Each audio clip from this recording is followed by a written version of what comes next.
അമ്മേ പരിശുദ്ധ അമ്മേ, അമ്മേ പരിശുദ്ധമേ, ദൈവമാതാവേ, കൃപാസനത്തിലൂടെ ഞങ്ങളുടെ ദേശത്തിനും അമ്മ മധ്യസ്ഥം തേടി തന്ന എല്ലാ അനുഗ്രഹങ്ങൾക്കും കൃപകൾക്കും ഞങ്ങളിപ്പോൾ ഹൃദയം നിറഞ്ഞ നന്ദി പറയുന്നു.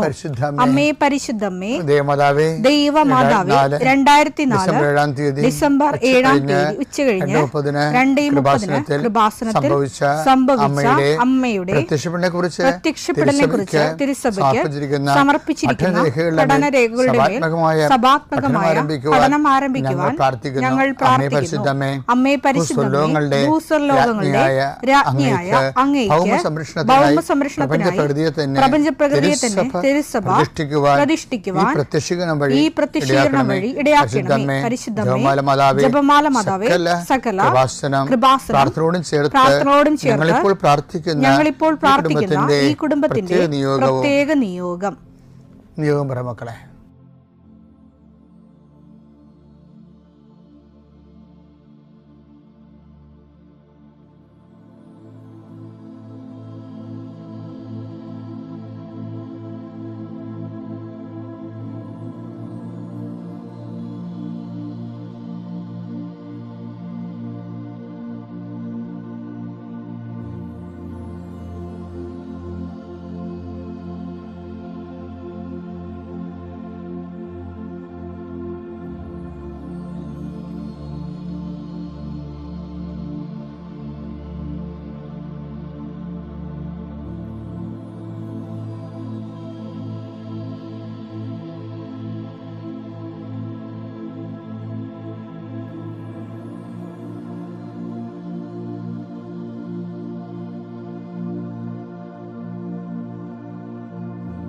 അമ്മയുടെ പ്രത്യക്ഷീകരണത്തിന്റെ ഈ അനുഗ്രഹവേളയിൽ ഞങ്ങൾക്ക് സാധിച്ചു തരുവാൻ കനിയണമേ. ആമേൻ. വിശ്വാസ പ്രമാണം. സർവശക്തനായ പിതാവും ആകാശത്തിന്റെയും ഭൂമിയുടെയും സൃഷ്ടാവുമായ ദൈവത്തിൽ ഞാൻ വിശ്വസിക്കുന്നു. അവിടുത്തെ ഏകപുത്രനും ഞങ്ങളുടെ കർത്താവുമായ ഈശോമിശിഹായിലും ഞാൻ വിശ്വസിക്കുന്നു. ഈ പുത്രൻ പരിശുദ്ധാത്മാവിനാൽ ഗർഭസ്ഥനായി കന്യകാമറിയത്തിൽ നിന്ന് പിറന്ന് പൊന്തിയോസ് പീലാത്തോസിന്റെ കാലത്ത് പീഡകൾ സഹിച്ച് കുരിശിൽ തറയ്ക്കപ്പെട്ട് മരിച്ച് അടക്കപ്പെട്ട് പാതാളങ്ങളിൽ ഇറങ്ങി മരിച്ചവരുടെ ഇടയിൽ നിന്ന് 3-ാം നാൾ ഉയർത്ത് സ്വർഗത്തിലേക്ക് എഴുന്നള്ളി സർവശക്തിയുള്ള പിതാവായ ദൈവത്തിന്റെ വലതുഭാഗത്തിരിക്കുന്നു. അവിടെ നിന്ന് ജീവിക്കുന്നവരെയും മരിച്ചവരെയും വിധിക്കുവാൻ വരുമെന്നും ഞാൻ വിശ്വസിക്കുന്നു.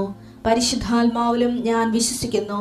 വിശുദ്ധ കത്തോലിക്കാ സഭയിലും പുണ്യവാന്മാരുടെ ഐക്യത്തിലും പാപങ്ങളുടെ മോചനത്തിലും ശരീരത്തിന്റെ ഉയർപ്പിലും നിത്യമായ ജീവിതത്തിലും ഞാൻ വിശ്വസിക്കുന്നു. ആമേൻ. സ്വർഗ്ഗസ്ഥനായ ഞങ്ങളുടെ പിതാവേ, അങ്ങയുടെ നാമം പൂജിതമാകണമേ. അങ്ങയുടെ രാജ്യം വരണമേ. അങ്ങയുടെ തിരുമനസ് സ്വർഗത്തിലെ പോലെ ഭൂമിയിലും ആകണമേ. അന്നു വേണ്ടുന്ന ആഹാരം ഇന്ന് ഞങ്ങൾക്ക് തരണമേ. ഞങ്ങളോട് തെറ്റ് ചെയ്യുന്നവരോട് ഞങ്ങൾ ക്ഷമിക്കുന്നത് പോലെ ഞങ്ങളുടെ തെറ്റുകൾ ഞങ്ങളോടും ക്ഷമിക്കണമേ.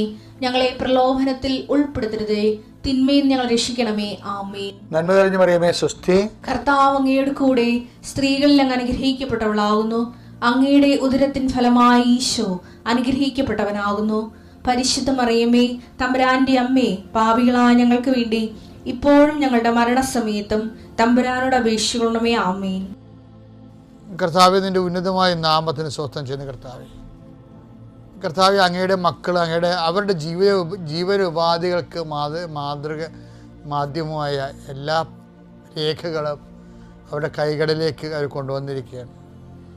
കർത്താവ്, സർട്ടിഫിക്കറ്റുകളുണ്ട്, പ്രമാണങ്ങളുണ്ട്, പാസ്പോർട്ടുണ്ട്, പല അപേക്ഷകളുണ്ട് ഈശോയെ. ചില ഹോസ്പിറ്റലുകളിലും ചില സ്ഥാപനങ്ങളിലൊക്കെ കൊടുത്തിരിക്കുന്ന അപേക്ഷകൾ, അതിന് തീരുമാനങ്ങളില്ല. വീടിന് നമ്പറിട്ട് കൊടുക്കാൻ വീണ്ടും നമ്പർ കിട്ടാൻ വേണ്ടി വില്ലേജ് ഓഫീസിൽ കൊടുത്തിരിക്കുന്നവരുണ്ട്, പഞ്ചായത്തിൽ കൊടുത്തിരിക്കുന്നവരുണ്ട്. പക്ഷെ ഇതൊക്കെ നമ്പറിട്ട് കിട്ടിയിട്ടില്ല. അതിൻ്റെ രേഖകളുണ്ട് ഞങ്ങളുടെ കയ്യിൽ. കാര്യം കർത്താവ് അടക്കത്തില്ലെന്ന് പറയുന്ന രീതിയിൽ റീസർവേക്ക് വെച്ചിരിക്കണം എന്നൊക്കെ പറഞ്ഞുകൊണ്ട് നമ്മളെ വിഷമിപ്പിക്കുന്ന രേഖകളുണ്ട്. നിങ്ങൾ ഓരോ സ്ഥലങ്ങളിലേക്ക് വിടാനുള്ള ജോബ് ആപ്ലിക്കേഷൻസ്, ജോലിക്ക് വേണ്ടിയുള്ള അപേക്ഷാ ഫോറങ്ങളുണ്ട് ഈശോയെ. കല്യാണ സർട്ടിഫിക്കറ്റുകൾ, അതുപോലെ തന്നെ കല്യാണക്കുറികൾ ഇന്ന ദിവസങ്ങൾ കല്യാണം ഉള്ളത് കൊണ്ട് ആ കല്യാണം നടത്താനുള്ള കുറികൾ, ആൾക്കാർക്ക് കല്യാണക്കുറികൾ ഡിസ്ട്രിബ്യൂട്ട് ചെയ്യണമെന്ന് മുമ്പുള്ള ആദ്യത്തെ കുറികൾ, അതിൻ്റെ ഡിസ്ട്രിബ്യൂട്ട് ചെയ്ത് കഴിഞ്ഞുള്ള കുറികൾ എൻ്റെ മക്കൾ കയ്യിലെടുക്കുക. ഇപ്പോൾ പരിശുദ്ധ അമ്മ അതെല്ലാം ആസ്വദിക്കാൻ വേണ്ടി ഈശോയ്ക്ക് മധ്യസ്ഥം വഹിക്കേണ്ട സമയമാണ്. നിങ്ങളുടെ ആശുപത്രി ചീട്ടുകൾ, മരുന്നിൻ്റെ കുറിപ്പടികൾ, നിങ്ങളുടെ ടിക്കറ്റുകൾ, റെയിൽവേ ടിക്കറ്റ് ആകാം, പ്ലെയിനിൻ്റെ ടിക്കറ്റ് ആകാം, ടിക്കറ്റുകൾ കർത്താവ് നിൻ്റെ ഉന്നതമായ നാമത്തിന് സ്വസ്ഥം ചെയ്യുന്നു. കർത്താവ് മക്കളുടെ കയ്യിൽ അവർ ഉയർത്തിയിരിക്കുന്ന രേഖകൾ അവരുടെ യാത്രയാണ്, അല്ലെങ്കിൽ അവരനുഭവിക്കുന്ന ഞെരുക്കമാണ്. ഇതിൻ്റെ തടസ്സങ്ങൾ, ഇത് ആര് വരികയാണിത്, ഇത് ഏത് ഓഫീസിലാണ് തടസ്സങ്ങൾ ഇരിക്കുന്നത്, ഏത് നിയമമാണ് എൻ്റെ തടസ്സമായി മാറിയിരിക്കുന്നത്, യേശുക്രിസ്തു നാമത്തിൽ ഞാനത് ബന്ധിക്കുന്നു.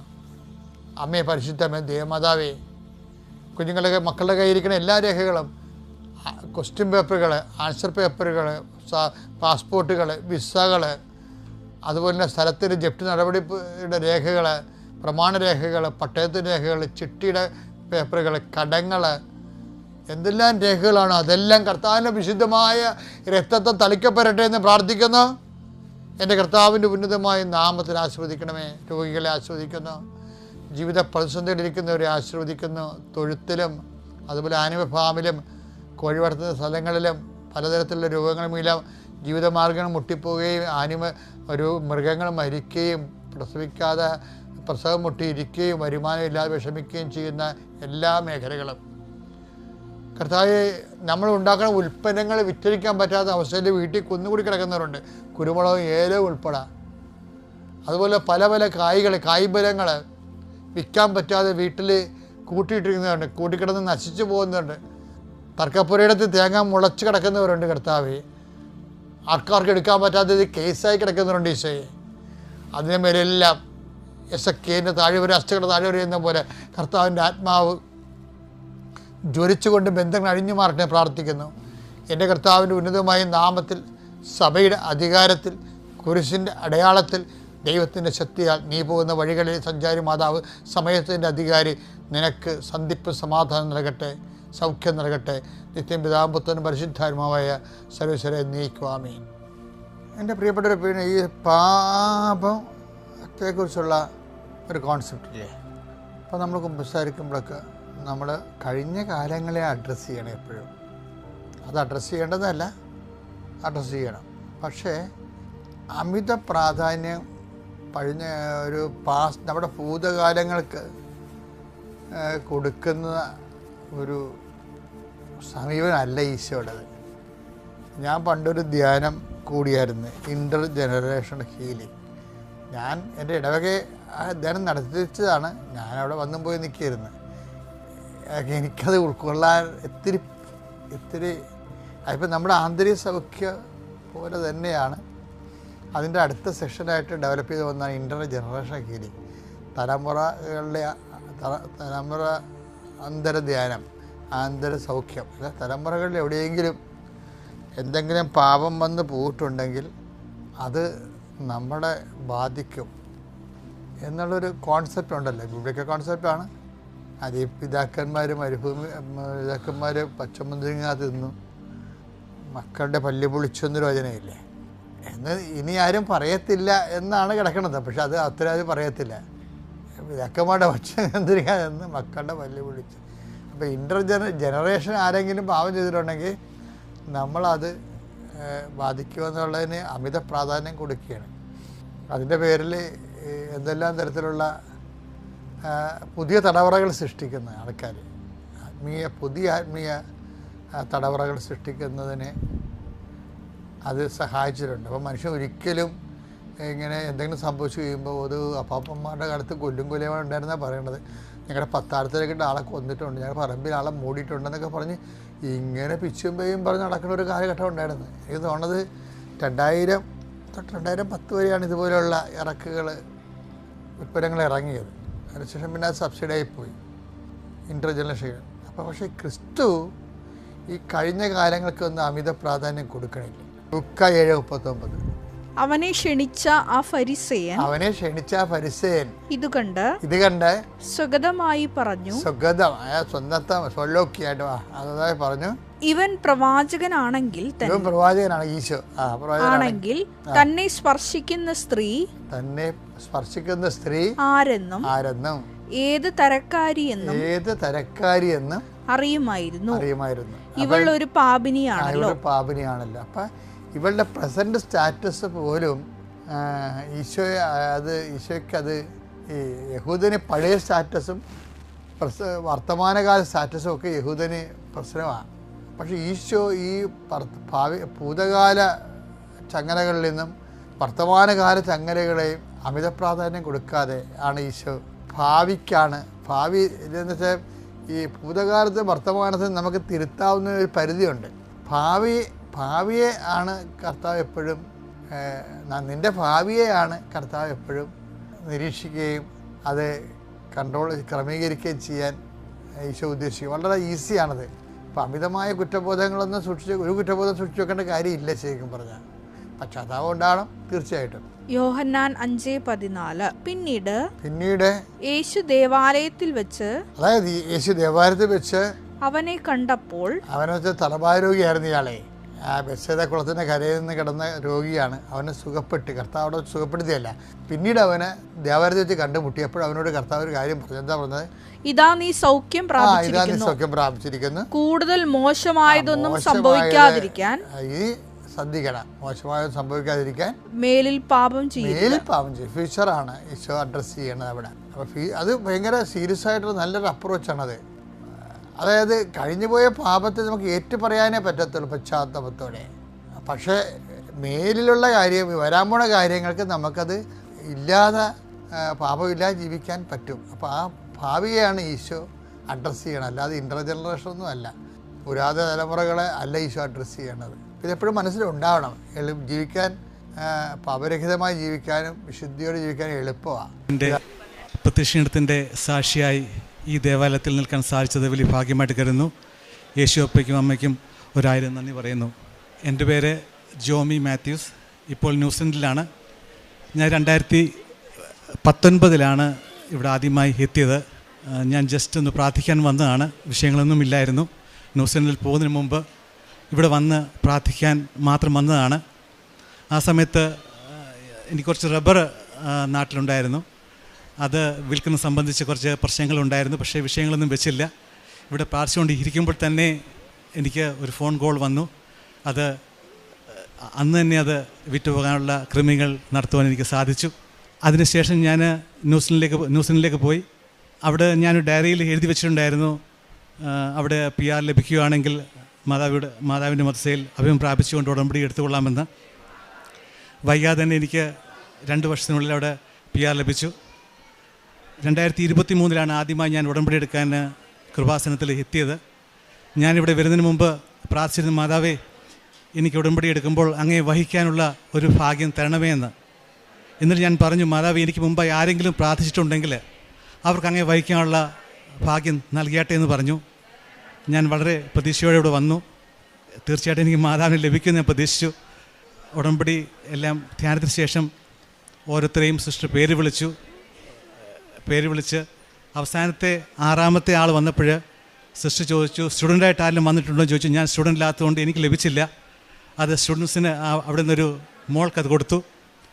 ഉടനെ തന്നെ സിസ്റ്റർ ചോദിച്ചു, മോൾ ഉടമ്പടി എടുത്താണോ എന്ന് ചോദിച്ചു. അപ്പം മോൾ പറഞ്ഞില്ല, ഞാൻ എൻ്റെ ബ്രദറിനോട് വന്നാന്ന് പറഞ്ഞു. ബ്രദറിന് ഓൾറെഡി ഒരു ഇത് കിട്ടിയതുകൊണ്ട് സിസ്റ്റർ തിരികെ വാങ്ങിച്ച് അത് എനിക്ക് തന്നത്.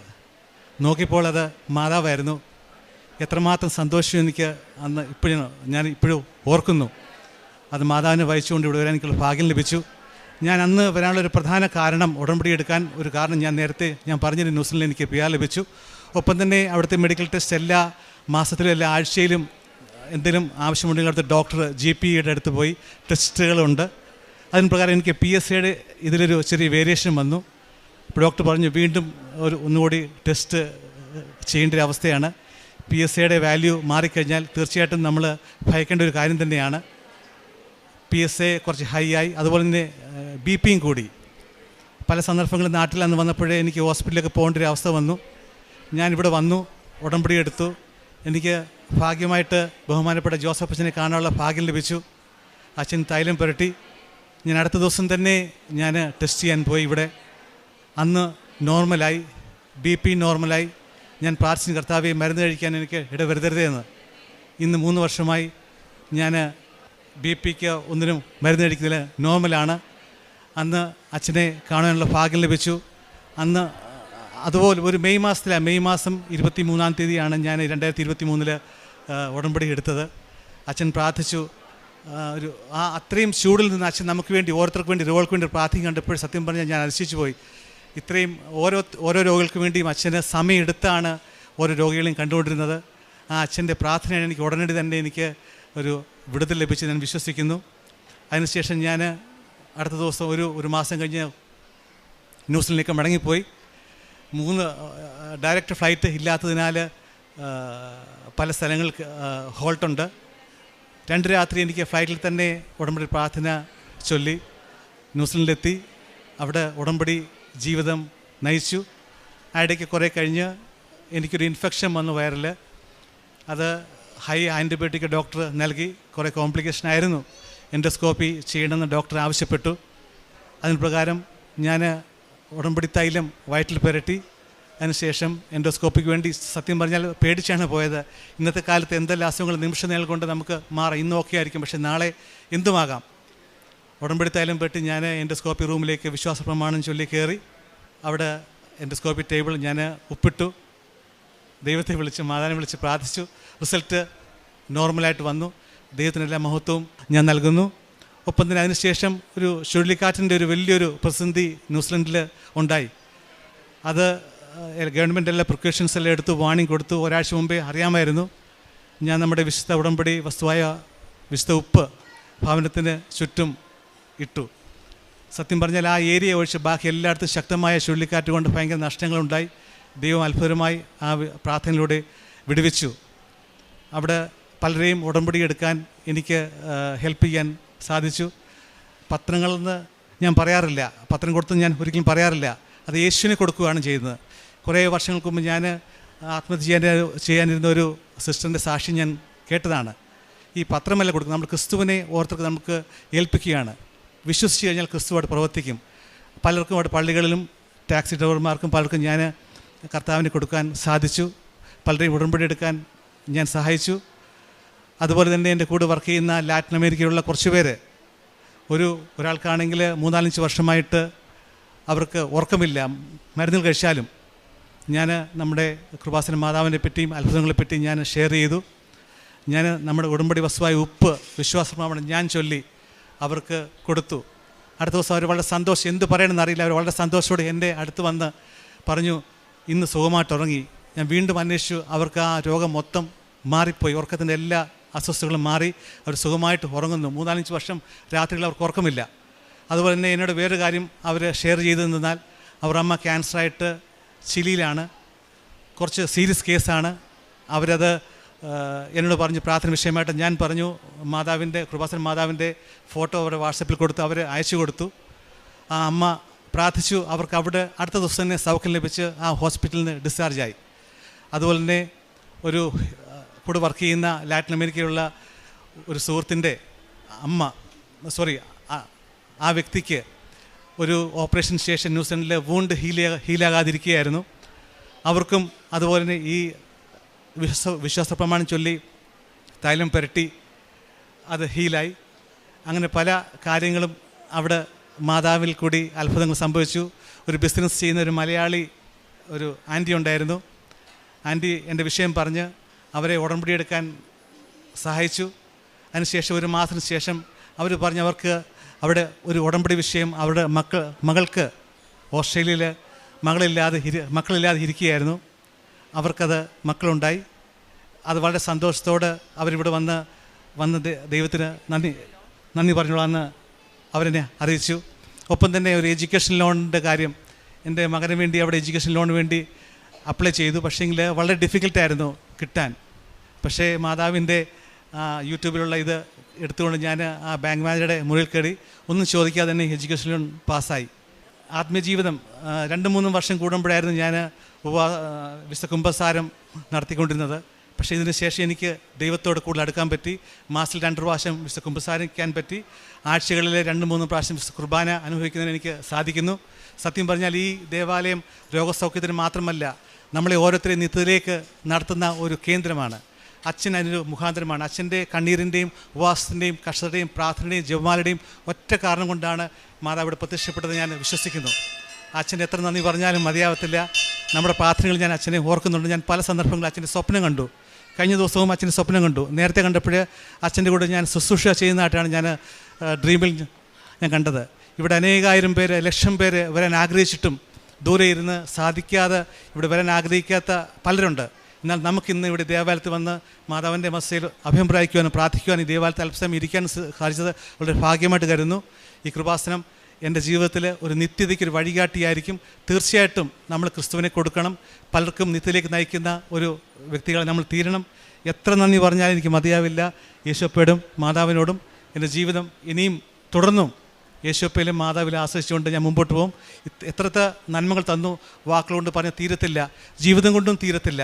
യേശുവെ നന്ദി, യേശുവെ സ്തോത്രം, മാതാവേ നന്ദി. നിങ്ങൾ തിടുക്കം കൂട്ടേണ്ട, വേഗം ഓടുകയും വേണ്ട. കർത്താവ് നിങ്ങളുടെ മുൻപിൽ നടക്കും. ഇസ്രായേലിൻ്റെ ദൈവമായിരിക്കും നിൻ്റെ പിൻകാവൽക്കാരൻ. യെശയ്യാ പ്രവാചകൻ്റെ പുസ്തകം 52-ാം അധ്യായം 12-ാം വചനമാണ് നാം കേട്ടത്. ഉടമ്പടി എന്നത് ദൈവം നയിക്കുന്ന വഴിയിൽ വിശ്വാസത്തോടെ നടക്കുക എന്നാണ്. കർത്താവ് നമ്മുടെ മുൻപിൽ നടക്കും. നമുക്ക് മുൻപായി വഴികൾ തുറന്നു തരുന്നു. നമ്മൾ കാണാത്ത അപകടം, പ്രതിസന്ധികളുടെയും മുൻപിൽ ദൈവം തന്നെയാണ് നമുക്ക് വേണ്ടി പ്രവർത്തിക്കുന്നത്. നമ്മൾ ഒരുപക്ഷെ പലപ്പോഴും പിന്നിൽ വിട്ടുപോകുന്ന കാര്യങ്ങളും ഈശോ സംരക്ഷിക്കുകയാണ് ഉടമ്പടിയിലൂടെ. മുൻപിലും പിൻപിലും നമ്മുടെ കൂടെ നിന്ന് കരുതുന്ന ഒരമ്മയാണ് കൃപാസനം അമ്മ. പൂർണ്ണമായ ഒരു സുരക്ഷയാണ് അമ്മ നമുക്ക് വേണ്ടി ഒരുക്കുന്നത് ഉടമ്പടിയിലൂടെ. ദൈവമാണ് നമ്മുടെ പിൻകാവൽക്കാരൻ. നമ്മുടെ ജീവിതയാത്രയിൽ നമ്മുടെ കരം പിടിച്ച് നമ്മുടെ യാത്ര നയിക്കുന്നത് പരിശുദ്ധ അമ്മയാണ്. ആ അമ്മയുടെ സംരക്ഷണവും ദൈവത്തിൻ്റെ കാവലും അടുത്തറിഞ്ഞ ഒരു നല്ല സാക്ഷ്യമാണ് ജോമി മാത്യൂസ് നമ്മളോട് ഷെയർ ചെയ്തത്. ആദ്യമായിട്ട് കൃപാസനത്തിൽ വരികയും ഉടമ്പടി എടുക്കാനായിട്ട് ആദ്യമായി വന്ന് പ്രാർത്ഥിച്ചു. പക്ഷെങ്കിൽ ഇവിടെ വന്ന നിമിഷം തന്നെ ആ സമയത്ത് റബ്ബറിൻ്റെ വില കുറയുകയും റബ്ബർ ഒത്തിരി വിൽക്കാനാവാതെ കിടക്കുകയായിരുന്നു. ആ സമയത്താണ് ഇവിടെ വന്ന് പരിശുദ്ധമ്മയുടെ അമ്മയുടെ സന്നിധിയിൽ വന്നതേ ഉള്ളൂ. വന്നപ്പോഴേ ഇവിടെ വന്ന് കാല് കുത്തിയപ്പോൾ തന്നെ വീട്ടിൽ നിന്ന് ഫോൺ വരികയാണ്, വിൽക്കാതെ കിടന്ന റബ്ബർ വിൽക്കാനായിട്ട് ആൾ വന്നു എന്ന്. അത് തന്നെ ഒരു വലിയ ഒരു അടയാളമായിട്ടാണ് ജോമി നമ്മളോട് ഷെയർ ചെയ്യുന്നത്. ഉടമ്പടി ജീവിതത്തിൽ നമുക്ക് ലഭിക്കുന്ന അനുഗ്രഹങ്ങൾ മാത്രമല്ല, നാം മറ്റുള്ളവർക്കും ഒരു അനുഗ്രഹമായി മാറുകയാണ്. മുൻപിലും പിൻപിലും കാവൽ നിൽക്കുന്ന ആ ദൈവത്തിൻ്റെ അനുഗ്രഹമാണ് നമ്മുടെ ജീവിതത്തിൽ നാം അനുഭവിക്കുന്നത്. ആ അനുഗ്രഹം തന്നെയാണ് ഉടമ്പടി നേർച്ച വസ്തുക്കളിലൂടെയും കൃപാസനം പത്രത്തിലൂടെയും മറ്റുള്ളവരുടെ ജീവിതത്തിലേക്ക് നമ്മളൊരു അനുഗ്രഹമായി മാറുന്നത്.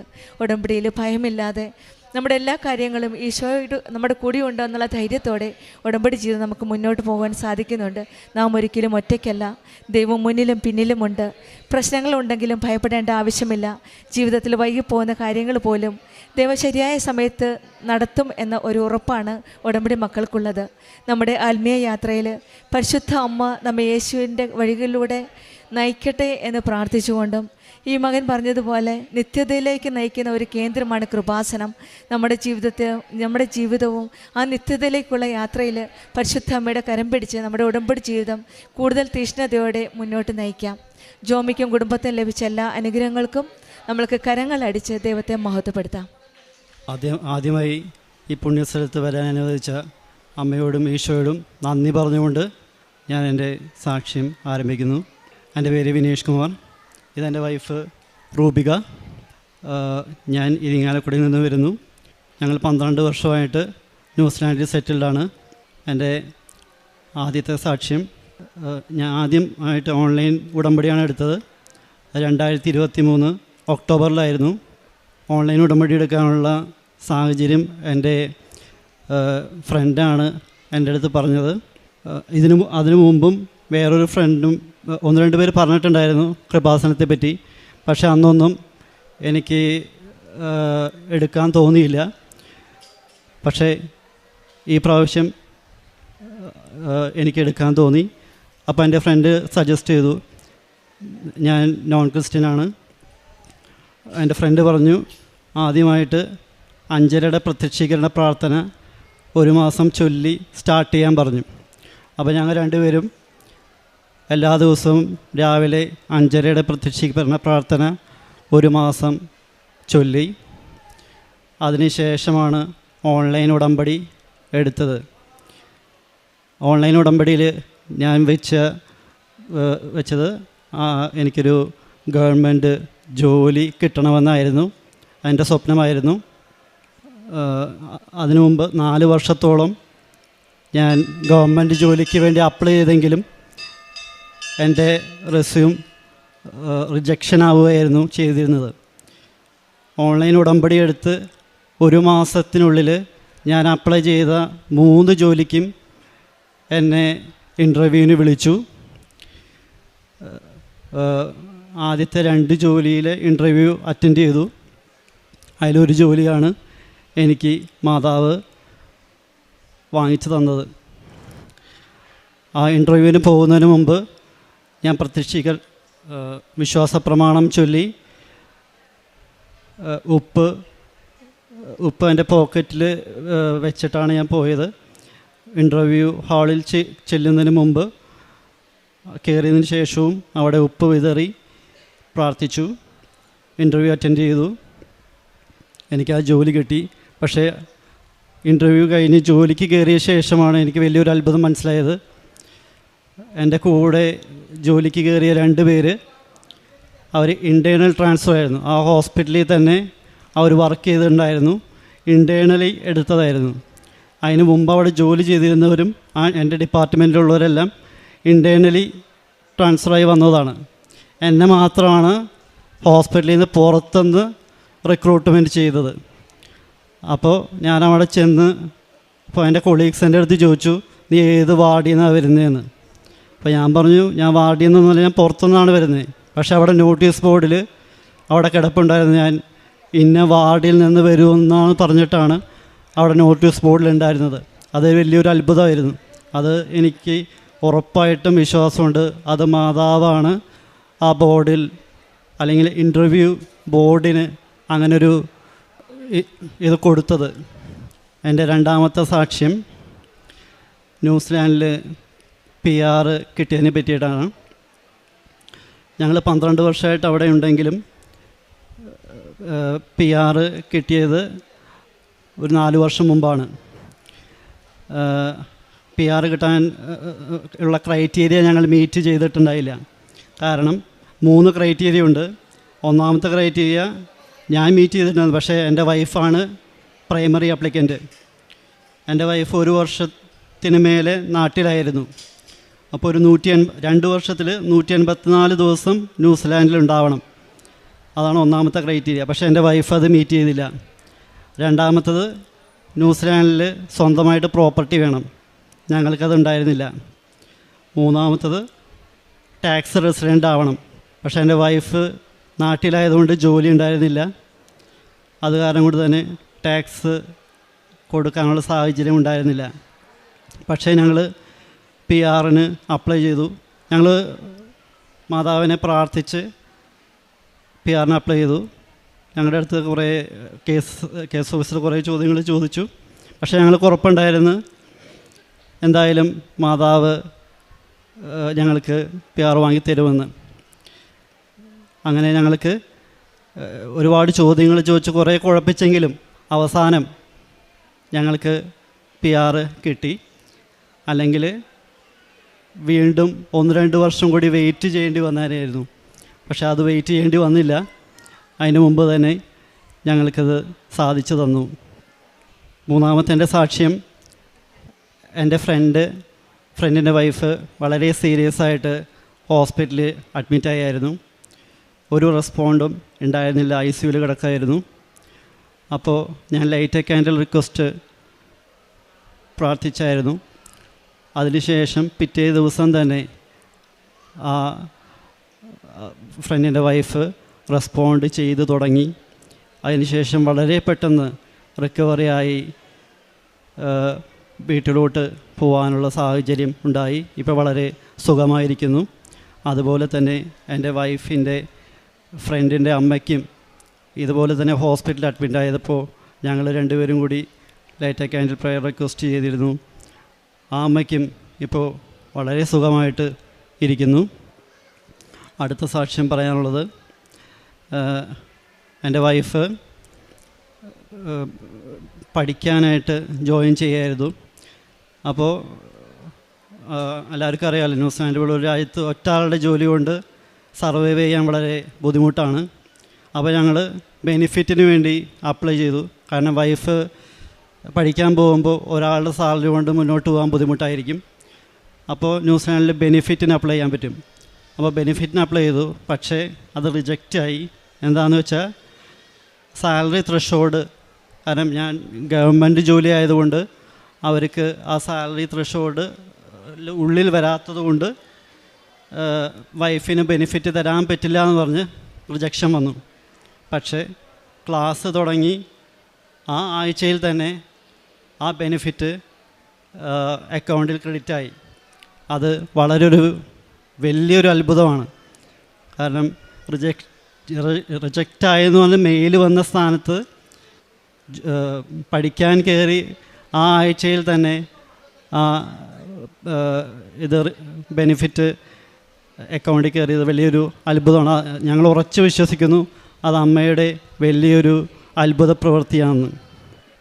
പിന്നെ ഇതുപോലെ ഒരുപാട് ചെറുതും വലുതുമായ ഒരുപാട് സാക്ഷ്യങ്ങളുണ്ട്. പക്ഷേ എല്ലാം പറയാൻ സമയമില്ലാത്തതുകൊണ്ട് ഞാൻ പറയുന്നില്ല. എപ്പോഴും അമ്മ നമ്മുടെ കൂടത്തിനുമുണ്ട്.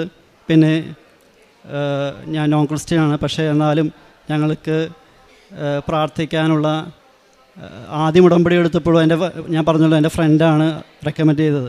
അതിനുശേഷം ഞങ്ങൾക്ക് പ്രാർത്ഥിക്കാനുള്ള എല്ലാ വസ്തുക്കളും അമ്മ ഒരുക്കി തന്നു. എവിടെ നിന്നാണ് വന്നതെന്നൊന്നും ഞങ്ങൾക്കറിയില്ല. ബൈബിള്, ഈശോൻ്റെ രൂപം, മാതാവിൻ്റെ രൂപം എല്ലാം ഞങ്ങൾക്ക് മാതാവ് തന്നെ ഒരുക്കി തന്നു. ഞങ്ങൾ പ്രാർത്ഥന ചൊല്ലാൻ പഠിച്ചു. അത് എല്ലാം എൻ്റെ ഫ്രണ്ട്സ് തന്നെയാണ് എന്നെ ഹെൽപ്പ് ചെയ്തത്.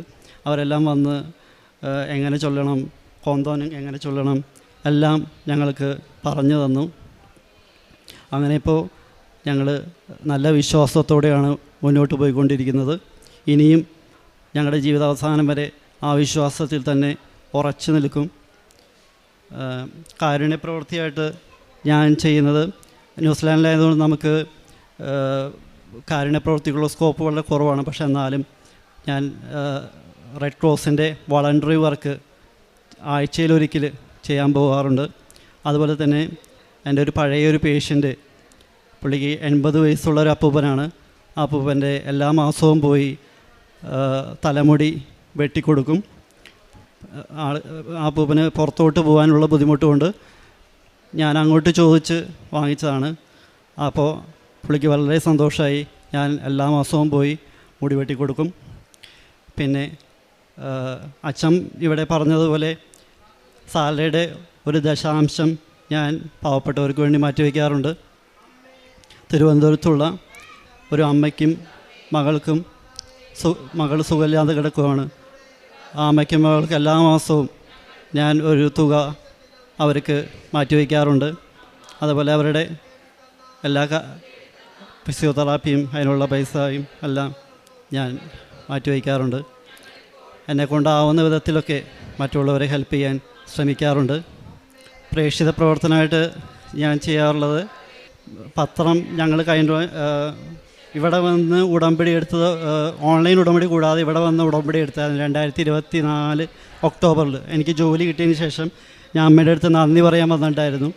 അപ്പോൾ എനിക്ക് സാക്ഷ്യം പറയാൻ സാധിച്ചില്ല. അപ്പോൾ ഞങ്ങൾ ജപമാല റാലി കൂടുകയും ഇവിടെ വന്ന് നന്ദി പറയുകയും ചെയ്തു.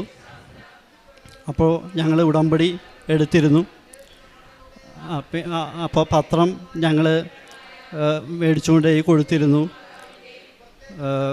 സാക്ഷ്യങ്ങൾ ഷെയർ ചെയ്യാറുണ്ട്. പിന്നെ എനിക്ക് കിട്ടിയ അനുഭവങ്ങൾ ഞാൻ എല്ലാവരുടെ അടുത്തും പറയാറുണ്ട്.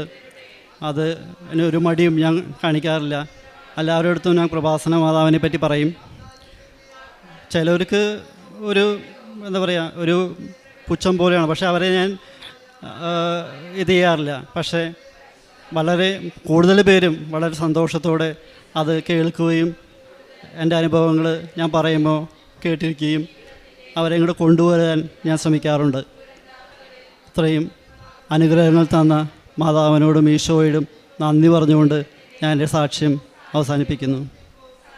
ദാനിയേൽ പ്രവാചകൻ്റെ പുസ്തകത്തിൽ നിന്ന് 2-ാം അധ്യായം 22-ാം തിരുവചനം. അഗാധവും ആജ്ഞേയവുമായ കാര്യങ്ങൾ അവിടുന്ന് വെളിപ്പെടുത്തി തന്നു. അന്ധകാരത്തിൽ മറഞ്ഞിരിക്കുന്നത് എന്താണെന്ന് അവിടുന്ന് അറിയുന്നു. പ്രകാശം അവിടുത്തോടൊപ്പം വസിക്കുന്നു.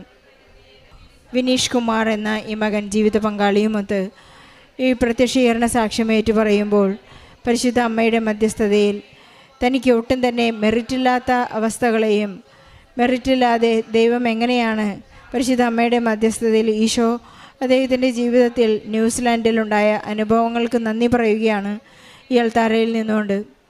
12 വർഷക്കാലമായി അവിടെ ജീവിക്കുന്നു. പക്ഷേ 4 വർഷം അദ്ദേഹത്തിന് ജോലി ഉണ്ടായിരുന്നില്ല. ന്യൂസിലാൻഡ് പോലെയുള്ള സ്ഥലത്ത് അവർക്ക് ഒരാൾക്ക് തന്നെ ജോലി ചെയ്ത് അവരുടെ 2 അറ്റം കൂട്ടിമുട്ടിക്കുവാൻ വളരെ അസ്വസ്ഥതപ്പെടുന്ന ഒരു കാലഘട്ടത്തിൽ ഒരു സമയത്താണ് അവർ ജീവിച്ചിരുന്നത്.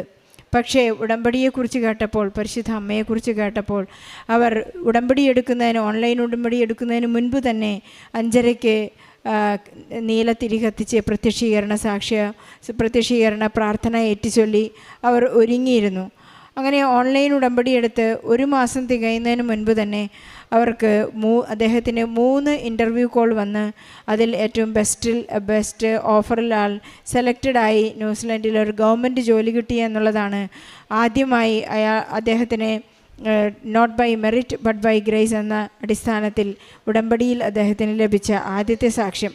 അതുപോലെ തന്നെ അവിടെ PR കിട്ടാനുള്ള ക്രൈറ്റീരിയകൾ 3 അദ്ദേഹത്തിന് ഇല്ലായിരുന്നു. അദ്ദേഹം അത് എണ്ണി പറയുന്നുണ്ടായിരുന്നു. 184 ദിവസം വ്യക്തി അവിടെ ഉണ്ടായിരിക്കണം, വൈഫ് ന്യൂസിലൻഡ് പ്രോപ്പർട്ടി ഉണ്ടായിരിക്കണം, ടാക്സ് റെസിഡൻ്റ് ആയിരിക്കണം. ഇതൊന്നും ഇല്ലാത്തൊരവസ്ഥയിൽ എങ്ങനെയാണ് ഒരാൾക്ക് അവിടെ PR കിട്ടുക, ന്യൂസിലൻഡിൽ PR കിട്ടുക അസാധ്യമാണ്. പക്ഷെ പരിശുദ്ധ അമ്മയ്ക്ക് ഈശോയോട് പറയുമ്പോൾ എല്ലാം സാധ്യതകളാണ്.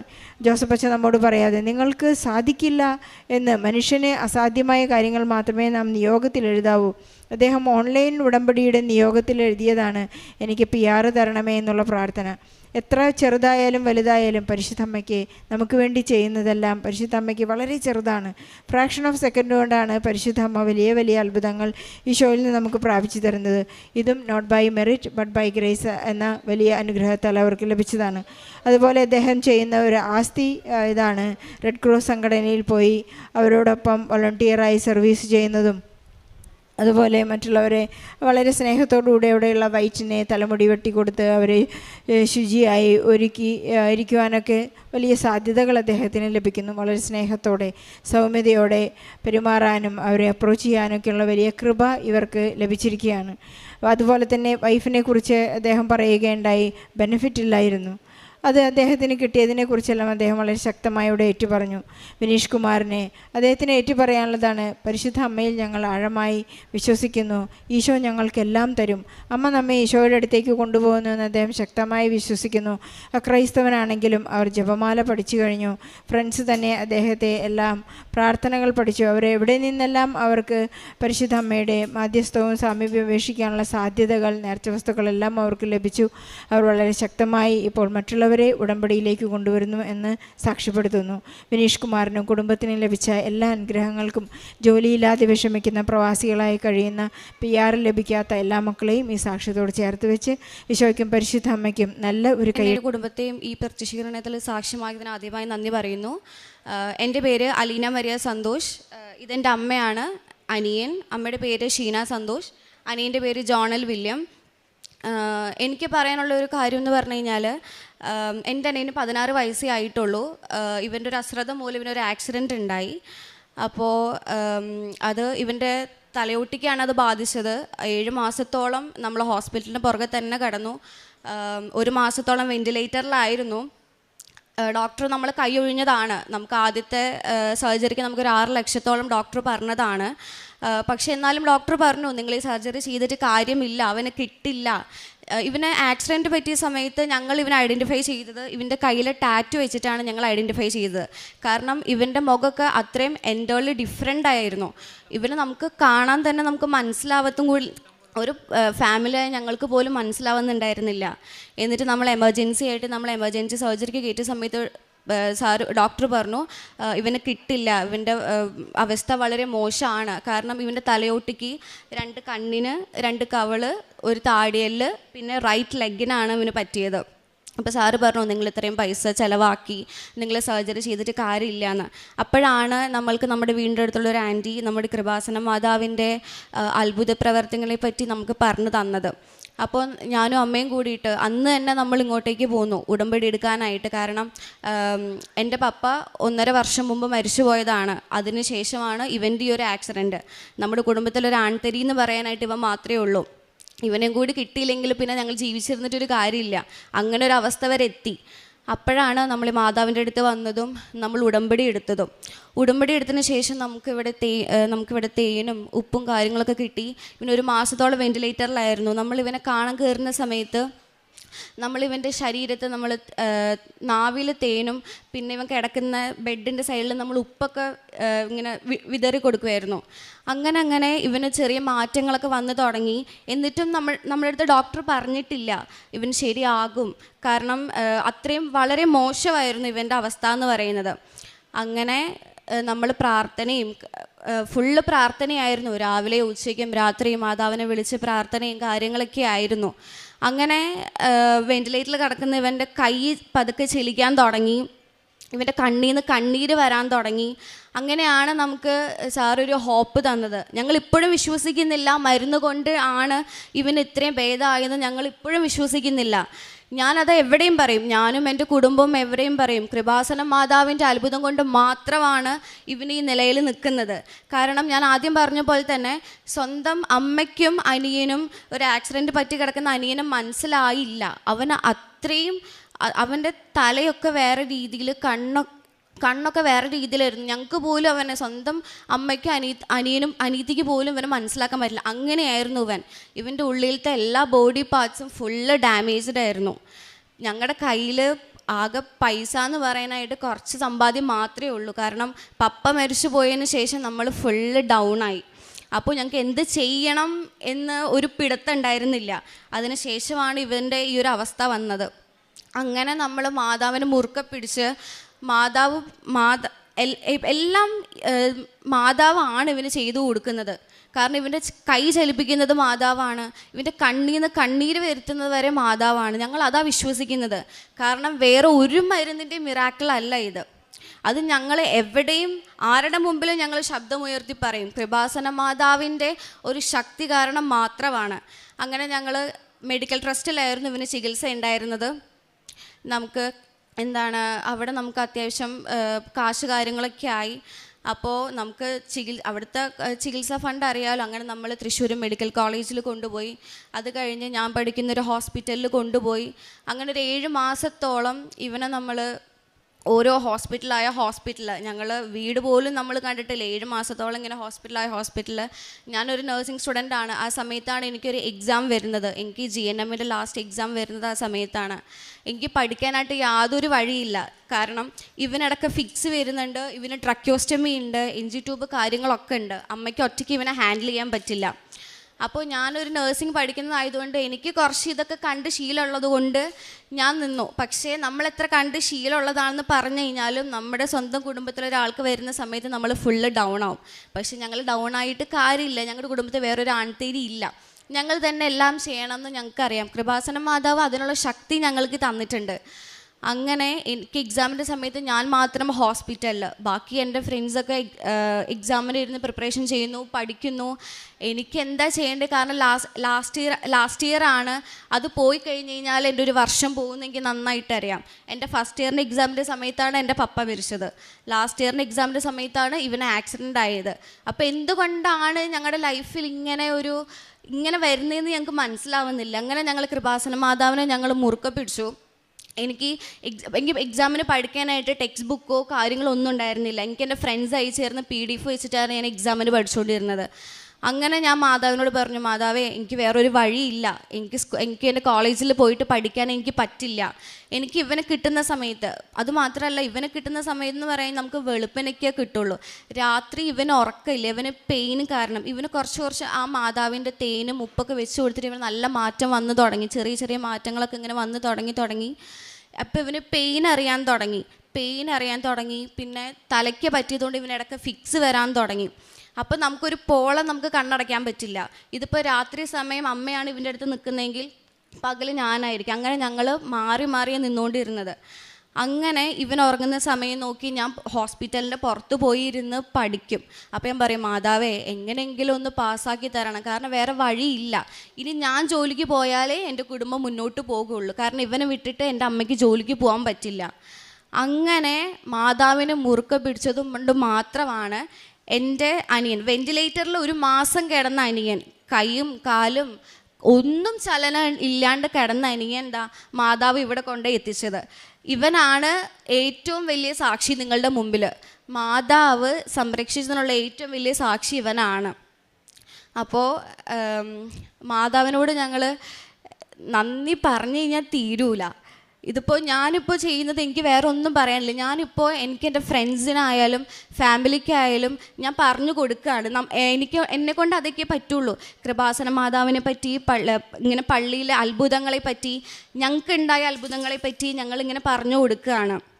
അപ്പോൾ ഞാൻ ഒന്നുകൂടി പറയുകയാണ്, മാതാവിൻ്റെ അത്ഭുതം കൊണ്ട് മാത്രമാണ് ബെഡ് റിഡനായി കിടന്ന എൻ്റെ അനിയൻ ഈ ഒരു നിലയിലെത്തിയത്. അപ്പോൾ മാതാവിനോട് എനിക്കും എൻ്റെ കുടുംബത്തിനും തീരാത്ത നന്ദിയുണ്ട്. അതിപ്പോൾ എങ്ങനെ നമ്മൾ എത്ര പറഞ്ഞാലും അത് നന്ദി തീരൂല. ഞങ്ങൾ ഇപ്പോഴും മാതാവിനോട് കടപ്പെട്ടിരിക്കുകയാണ്. ഇപ്പോഴും ഞങ്ങൾ വിശ്വസിക്കുന്നുണ്ട് ഇനിയും ഞങ്ങളുടെ ജീവിതത്തിൽ മാതാവ് ഞങ്ങൾക്ക് കുറേ നല്ല കാര്യങ്ങൾ, ഞങ്ങൾക്ക് ആവശ്യമുള്ള നല്ല കാര്യങ്ങൾ മാതാവ് ഞങ്ങൾക്ക് ചെയ്തു തരും എന്ന് ഞങ്ങൾ വിശ്വസിക്കുന്നുണ്ട്. ഹലോ, എൻ്റെ പേര് ജോണൽ വില്യം. എന്നെ കിട്ടൂല എന്ന് പറഞ്ഞ ഡോക്ടർ. അപ്പം എൻ്റെ അമ്മയാണ് എന്നെ രക്ഷിച്ചത്. എനിക്ക് വേണ്ടി ചികിത്സയ്ക്ക് അമ്മ താലിമാല വിറ്റിൽ പണയം വെച്ച് എന്നിട്ട് എന്നെ നോക്കി. എന്നിട്ട് എൻ്റെ സ്കൂളിൽ നിന്നൊക്കെ പിരിച്ചിട്ടാണ് എന്നെ നോക്കിയത്. അങ്ങനെയാണ് ഞാനിപ്പോൾ രക്ഷപ്പെട്ടത്. അയ്യോ, ഒരിക്കലും ഈ മാതാവിനെ മറക്കരുതിട്ടാരും. ഈശോനെ എപ്പോഴും ഞാൻ രാത്രി ഉറങ്ങണതിന് മുമ്പ് പ്രാർത്ഥിക്കൂട്ടാ. എല്ലാവരും പ്രാർത്ഥിക്കണോട്ടാ. ഈശോനും മാതാവിനും നന്ദിട്ടാ.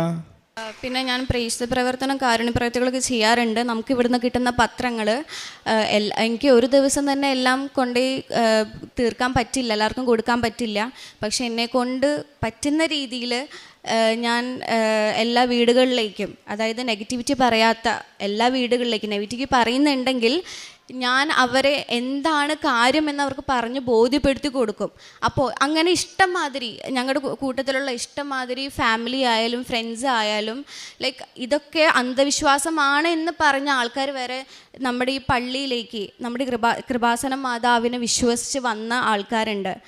അപ്പോൾ ഇത്രയാണ് എനിക്ക് പറയാനുള്ളത്. നിങ്ങളെല്ലാവരും വിശ്വസിക്കണം.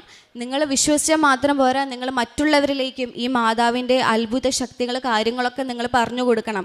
അതാണ് നമ്മൾ ഈ കുട്ടികൾക്കായാലും നമുക്ക് എല്ലാവർക്കായാലും ചെയ്യാൻ പറ്റുക. Thank you. എസെക്കിയേൽ പ്രവാചകൻ്റെ പുസ്തകം 37-ാം അധ്യായം 5-6 തിരുവചനങ്ങൾ. ദൈവമായ കർത്താവ് ഈ അസ്ഥികളോട് അരുളി ചെയ്യുന്നു, ഇതാ ഞാൻ നിങ്ങളിൽ പ്രാണൻ നിവേശിപ്പിക്കും, നിങ്ങൾ ജീവിക്കും.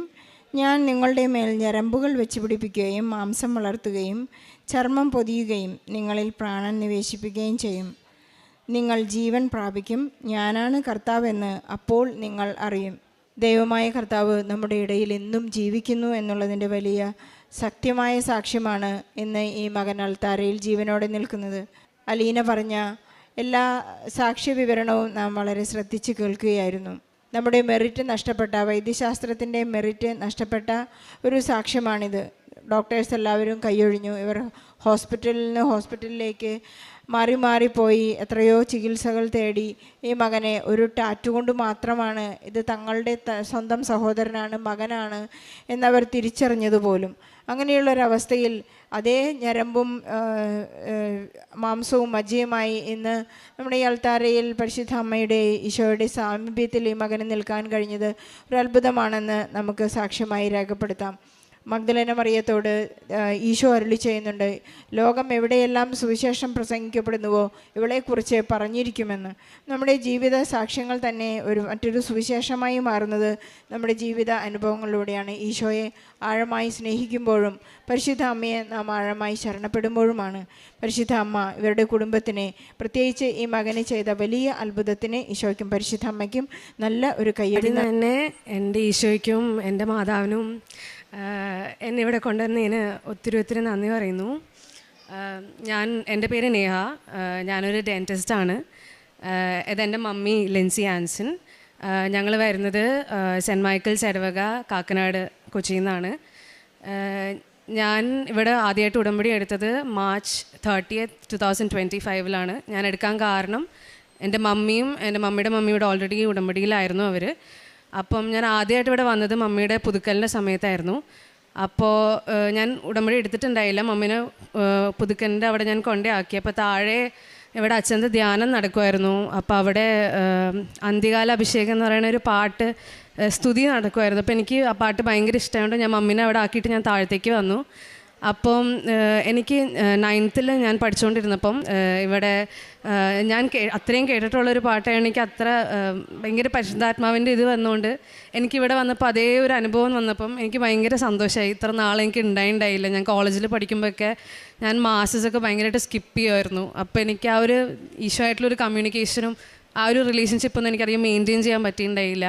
പക്ഷേ ഇവിടെ വന്നതിന് ശേഷം എനിക്കതുണ്ടായി. അപ്പോൾ നെക്സ്റ്റ് മമ്മി അത് അടുത്ത 3 മാസം കഴിഞ്ഞ് പുതുക്കണ സമയത്ത് ഞാൻ ആദ്യമായിട്ട് ഉടമ്പടി എടുത്തു.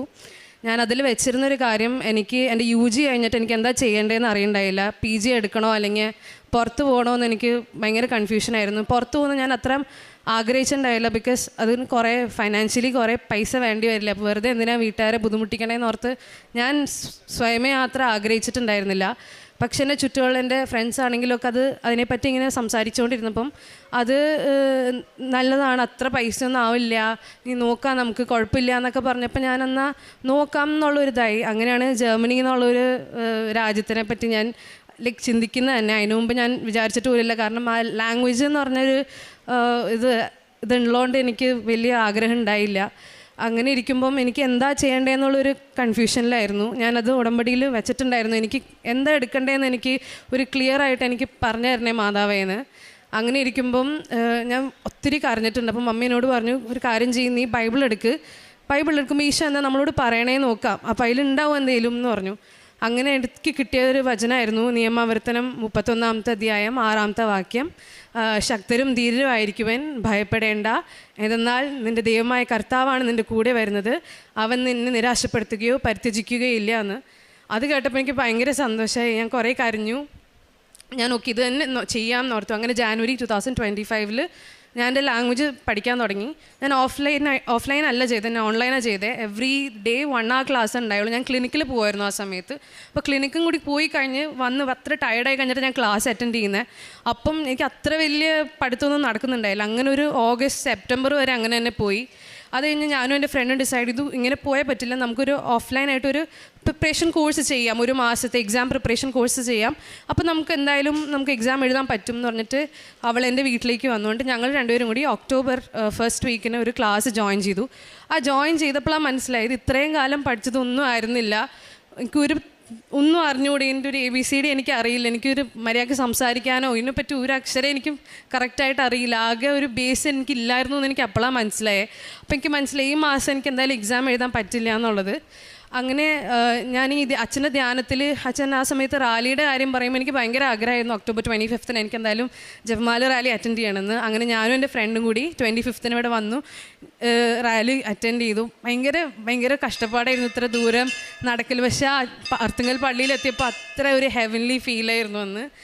അതിൻ്റെ 3 days കഴിഞ്ഞപ്പോൾ എനിക്ക് എക്സാമിന് ഡേറ്റ് കിട്ടി, നവംബർ 28. എനിക്ക് കിട്ടിയ സ്ഥലം എൻ്റെ വീടിൽ നിന്ന് 10 മിനിറ്റ് അടുത്തുള്ള ആദ്യമായിട്ടാണ് സെൻറ്റർ തുടങ്ങുന്നത്. അവിടുത്തെ ആദ്യത്തെ എക്സാം ഞാൻ അറ്റൻഡ് ചെയ്യുന്ന എക്സാം ആയിരുന്നു. അത് ആദ്യമായിട്ടാണ് ആ സെൻറ്റർ അവിടെ തുടങ്ങുന്നത് തന്നെ. അപ്പോൾ എനിക്കധികം ട്രാവലൊന്നും ചെയ്യേണ്ടി വന്നില്ല. എൻ്റെ കൂടെ എൻ്റെ 3 ഫ്രണ്ട്സും ഉണ്ടായിരുന്നു. ഞങ്ങൾ 4 പേരും കൂടി എക്സാം അറ്റൻഡ് ചെയ്തു.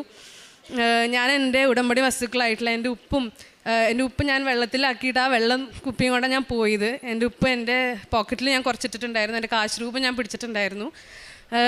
എന്നെ ആദ്യം എന്നെ എക്സാമിന് വിളിച്ചപ്പം എന്നെ ആദ്യം വിളിച്ചത്. ഞാൻ ലാപ്ടോപ്പിൽ കുറച്ച് ഉപ്പിട്ട് എന്നിട്ട് ഞാൻ കുറേ പ്രാർത്ഥിച്ചു, എൻ്റെ മാതാവ് എനിക്കിത് എളുപ്പമാക്കി തരണേ. കാരണം എനിക്ക് ആകെ 2 മാസം 1.5 മാസത്തെ ഒരു പ്രിപ്പറേഷനിലാണ് ഞാൻ ഈ എക്സാം എഴുതി വന്നേക്കണേ. അത്രയും എക്സാം പലതവണ എഴുതിയ ആൾക്കാരും എൻ്റെ കൂടെ എഴുതിയിട്ടുണ്ട്. എനിക്ക് അറിഞ്ഞുകൂടി ഇതെന്താന്ന്.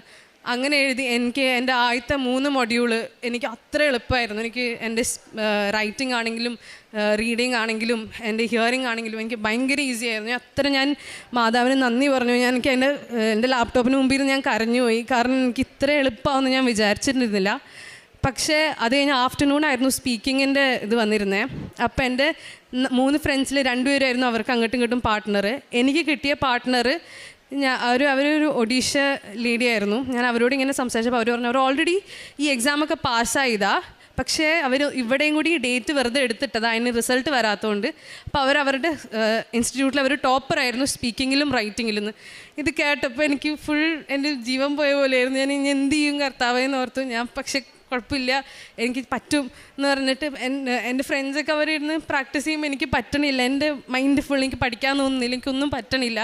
എന്നിട്ട് അപ്പം ഞാൻ സാക്ഷ്യം കേൾക്കുമ്പം പിള്ളേരെല്ലാവരും ഓരോ അടയാളങ്ങൾ ഉണ്ടാവുമെന്ന് പറഞ്ഞപ്പോൾ എനിക്ക് അങ്ങനെ ചോദിക്കാൻ എനിക്ക് മടിയായിരുന്നു. കാരണം ഈശോനെ നമ്മൾ പരീക്ഷിക്കരുതല്ലോ അടയാളങ്ങളൊക്കെ ചോദിച്ചിട്ട്. അപ്പോൾ എനിക്കത് താല്പര്യമില്ല. പക്ഷെ ഞാൻ പറഞ്ഞ് എനിക്ക് വേണമെന്നില്ല, പക്ഷേ ഈ മാതാവ് എനിക്ക് ഇഷ്ടമുണ്ടെങ്കിൽ മാത്രം എനിക്കൊരു അടയാളം തന്നാൽ മാത്രം മതി.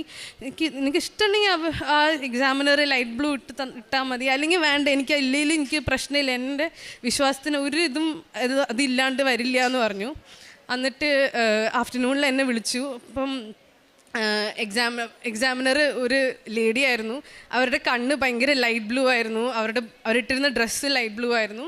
ഭയങ്കര സ്വീറ്റായിട്ടുള്ളൊരു ലേഡി ആയിരുന്നു. അവരെന്നോട് എന്തൊക്കെയോ ജർമ്മനിൽ പറഞ്ഞു, ഞാൻ എന്തൊക്കെയോ തിരിച്ചു പറഞ്ഞു. എനിക്ക് തന്നെ ഇപ്പോഴും അറിയില്ല ഞാൻ എന്താ പറഞ്ഞതെന്ന്. എൻ്റെ കൂടെയുള്ള എൻ്റെ പാർട്ട്ണർ അവർ ഭയങ്കര ജർമ്മൻ പറഞ്ഞു. എനിക്ക് എന്താ ഞാൻ പറഞ്ഞതെന്ന് ഇപ്പോഴും എനിക്കറിയില്ല. പക്ഷേ എനിക്ക് വല്ലാത്തൊരു കോൺഫിഡൻസ് ആയിരുന്നു അന്ന്. ഞാൻ ആ എക്സാം ഹാളിൽ നിന്ന് തിരിച്ചു വന്നപ്പോൾ ഞാൻ വിചാരിച്ചു എനിക്കിത് കിട്ടിയില്ലെങ്കിലും എനിക്ക് കുഴപ്പമില്ല. കാരണം എനിക്ക് അത്ര വലിയൊരു അനുഭവമായിരുന്നു ആ ദിവസം. എനിക്ക് അത്ര സന്തോഷമായിരുന്നു. എനിക്ക് ഒരു ടെൻഷനോ ഒന്നുമില്ല. എനിക്കിത് കിട്ടിയില്ലെങ്കിലും എനിക്ക് കുഴപ്പമില്ല. എനിക്ക് ഭയങ്കര ഞാൻ മാതാവിനെ നേരിട്ട് കണ്ടുപോലെ എന്തൊക്കെയോ എനിക്കൊരു ഫീലിംഗ് ആയിരുന്നു. അങ്ങനെ എനിക്ക് December 24 എൻ്റെ റിസൾട്ട് വന്നു. എൻ്റെ 4 ഫ്രണ്ട്സിൽ എനിക്ക് മാത്രമാണ് ഫസ്റ്റ് അറ്റംപ്റ്റിൽ 4 മൊഡ്യൂൾ ഞാൻ പാസ്സായത്. എനിക്ക് അന്നത്തെ ദിവസം മാത്രമല്ല, ഫോളോയിങ് വീക്ക് എവറി ഡേ രാത്രി എനിക്ക് ആരുമില്ലാത്തപ്പോൾ ഞാൻ ഒറ്റയ്ക്കിരുന്ന് ഞാൻ നന്ദി പറഞ്ഞിട്ടുണ്ട്. ഒത്തിരി കാര്യങ്ങൾ ഞാൻ നന്ദി പറഞ്ഞിട്ടുണ്ട്. ബിക്കോസ് എൻ്റെ ലൈഫിൽ ആദ്യമായിട്ട് ഇങ്ങനെ ഒരു ഇൻ്റർവെൻഷൻ നടക്കുന്നത്. അറിയില്ല എന്താ നടന്നതെന്ന്. ബിക്കോസ് ഇത് എൻ്റെ അല്ല, ഡെഫിനറ്റ്ലി എൻ്റെ മെറിറ്റ് അല്ലെന്ന് എനിക്ക് എവിടെ വേണമെങ്കിലും ഒരു മടിയില്ലാണ്ട് പറയാം. ബിക്കോസ് ഇത് എൻ്റെ കഴിവേ അല്ല. കാരണം എനിക്ക് എൻ്റെ കഴിവെന്താണെന്ന് എനിക്ക് ഒന്നും അറിയണ്ടായില്ല. പക്ഷേ അത് ദൈവത്തിൻ്റെ ഗ്രേസ് കൊണ്ട് മാത്രമാണ്. എൻ്റെ ഈശോൻ്റെ മാതാവ് അത്രയും ഞാൻ കണ്ടതാണ്, എനിക്കറിയാത്. പിന്നെ അത് മാത്രമല്ല, അത് കഴിഞ്ഞ് എൻ്റെ വിസ ഉണ്ടായിരുന്നു. വിസ എൻ്റെ പാത്വേക്ക് യൂഷ്വലി 7 വീക്സ് ഒക്കെ എടുക്കുന്ന വിസയാണ്. എനിക്ക് April 21 എൻ്റെ അപ്പോയിൻമെൻറ്റ്. എനിക്ക് April 29 എൻ്റെ വിസ എൻ്റെ കയ്യിൽ കിട്ടി. വിത്തിൻ 8 ഡേയ്സാണ് എനിക്ക് എൻ്റെ വിസ അപ്രൂവായി കിട്ടിയത്. ഞാൻ June 1 വീക്കിന് പോവാണ് ജർമ്മനിക്ക്. അതാണ് എൻ്റെ ആദ്യത്തെ സാക്ഷ്യം. രണ്ടാമത്തേത് എൻ്റെ മമ്മീൻ്റെ ഒരു രോഗശാന്തിയായിരുന്നു. മമ്മിക്ക് ഒരു 2024 ഒരു മാർച്ചൊക്കെ ആയപ്പം നല്ല ബ്ലീഡിങ് ഉണ്ടായിരുന്നു. അപ്പം മമ്മിക്ക് അവർ അൾട്രാസൗണ്ട് ചെയ്ത് നോക്കിയപ്പം വലിയൊരു സിസ്റ്റ്, ഒരു 5 സെൻറ്റിമീറ്ററിൻ്റെ ഒരു സിസ്റ്റും ഒരു 5 to 6 നമ്പേഴ്സ് ഓഫ് ഫൈബ്രോയിഡ്സും മമ്മീൻ്റെ ഇതിൽ കണ്ടായിരുന്നു. അപ്പം സ്കാനിൽ കണ്ടു. അപ്പം ആ ഡോക്ടർ പറഞ്ഞു ഇത് കുറച്ച് കൂടുതലാണ്, നമുക്കിത് യൂട്രസ് റിമൂവ് ചെയ്യേണ്ടി വരും, സർജിക്കൽ ഇൻ്റർവെൻഷൻ നടത്തേണ്ടി വരും എന്ന് പറഞ്ഞു. അപ്പം ഞങ്ങൾ പറഞ്ഞില്ല, സെക്കൻഡ് ഒപ്പീനിയൻ എടുക്കാമെന്ന് പറഞ്ഞാൽ നമ്മൾ വേറെ ഡോക്ടറിൻ്റെ അടുത്ത് പോയി. അപ്പം ആൾ പറഞ്ഞത് നമുക്ക് നോക്കാം, എവറി 6 months മോണിറ്റർ ചെയ്യാം, ബയോപ്സിയും സ്കാനും എവറി 6 months എടുക്കാം, അത് കഴിഞ്ഞിട്ട് നമുക്ക് നോക്കാം എന്താ അത് അവസ്ഥ എന്ന്. അങ്ങനെ അടുത്ത 6 months കഴിഞ്ഞ് നമ്മളൊരു ബയോപ്സിയും ഇതെടുത്തു. അപ്പോഴൊക്കെ നമ്മൾ ഈ ഉടമ്പടി വസ്തുക്കൾ യൂസ് ചെയ്യുന്നുണ്ട്. മമ്മി ഉടമ്പടിയിലായതുകൊണ്ട് മമ്മിയുടെ കാശ് രൂപ എപ്പോഴും നമ്മുടെ കയ്യിലുണ്ട്. ആദ്യത്തെ ബയോപ്സിയിലും ഇതിലും നെഗറ്റീവ് ആയിരുന്നു. പക്ഷേ ഈ സൈസ് കൂടി, സിസ്റ്റിൻ്റെ സൈസ് കൂടിയായിരുന്നു. അപ്പോൾ നമുക്കൊരു സങ്കടം ഉണ്ടായിരുന്നു, ദൈവം എന്ത് ചെയ്യും. അപ്പോൾ ഡോക്ടറിന് കുഴപ്പമില്ല, നോക്കാം, ഈ സൈസ് മാനേജബിൾ ആണ്, ഇനിയും കൂടി കുറച്ച് കൂടിയാലാണ് പ്രശ്നങ്ങളാവാമെന്ന് പറഞ്ഞു. അപ്പം നമ്മൾ അടുത്ത 6 months കഴിഞ്ഞിട്ട് 2025 മാർച്ചിൻ്റെ സ്കാനിങ്ങിന് നമ്മൾ പോയി. അപ്പം മമ്മി വിചാരിച്ചു ഓക്കെ ഈ പ്രശ്നം സ്കാനിങ് ഒന്നും എടുക്കുന്നില്ല, ചുമ്മാ ഡോക്ടറിനെ കണ്ടാൽ മതി, എന്താണെന്ന് നോക്കാമല്ലോ എന്ന് പറഞ്ഞു. അപ്പോൾ ഡോക്ടർ പറഞ്ഞു ഇല്ലില്ല അത് പറ്റില്ല, സ്കാൻ എന്തായാലും എടുക്കണം, കാരണം ഇത് വളരാൻ ചാൻസ് ഉണ്ട്, എന്തായാലും പോവില്ല പക്ഷെ വളരാൻ ചാൻസ് ഉണ്ട്, അപ്പം ഇത് റിസ്ക് എടുക്കാൻ പറ്റില്ല എന്ന് പറഞ്ഞു. അപ്പോൾ ഞങ്ങൾക്ക് ഭയങ്കര സങ്കടമായി. ഓക്കെ എന്തായാലും എടുക്കാമെന്ന് പറഞ്ഞു. എടുത്തു. മമ്മി അപ്പം ഈ ഉടമ്പടി കാശ് രൂപമായിട്ടാണ് സ്കാൻ ചെയ്യാൻ പറ്റുന്നത്. ഞാൻ പുറത്തിരിക്കുമായിരുന്നു. അപ്പോൾ ഞാൻ ഇങ്ങനെ പ്രാർത്ഥിക്കുന്നു, മാധവ് എങ്ങനെയെങ്കിലും ഇത് പൊട്ടിച്ച് കളയണേ, ഇനി ഞങ്ങൾക്ക് ഇവിടെ വരാൻ ഇടവരരുത്, എനിക്കിത് ഓർക്കാൻ വയ്യ, മമ്മിക്ക് ഓൾറെഡി കാലിലും പ്രശ്നമുണ്ട്, എനിക്ക് വയ്യ, മമ്മിക്ക് ഇത് നമുക്ക് എല്ലാം കൂടി എൻ്റെ മമ്മിക്ക് താങ്ങാൻ പറ്റില്ല എന്ന് ഞാൻ പറഞ്ഞു. മമ്മി ഈ കാശ്രൂപം പിടിച്ചിട്ട് അകത്ത് പോയി. അപ്പം സ്കാൻ ചെയ്ത ഡോക്ടറിനോട് മമ്മി പറഞ്ഞു ലാസ്റ്റ് ടൈം ഒരു 5 centimeter ഒരു സിസ്റ്റം ഉണ്ടായിരുന്നു. അപ്പോൾ ഡോക്ടറിന് അങ്ങനത്തെ ഒന്നും ഞാൻ കാണുന്നില്ല, നമുക്ക് നോക്കാമെന്ന് പറഞ്ഞു. അങ്ങനെ റിപ്പോർട്ടായിട്ട് ഞാനാണ് ഗൈനക്കോളജിസ്റ്റിൻ്റെ അടുത്ത് പോയത്.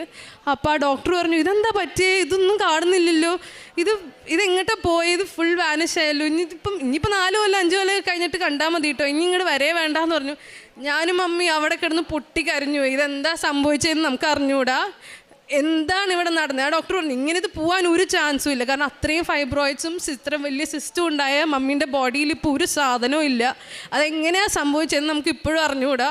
ബട്ട് അത് മാതാവിൻ്റെയും ഈശോൻ്റെ ടച്ച് ഉണ്ടെന്ന് എനിക്കത് 100 അല്ല 200% എനിക്ക് ഷുവറാണ് ആ കാര്യത്തിൽ.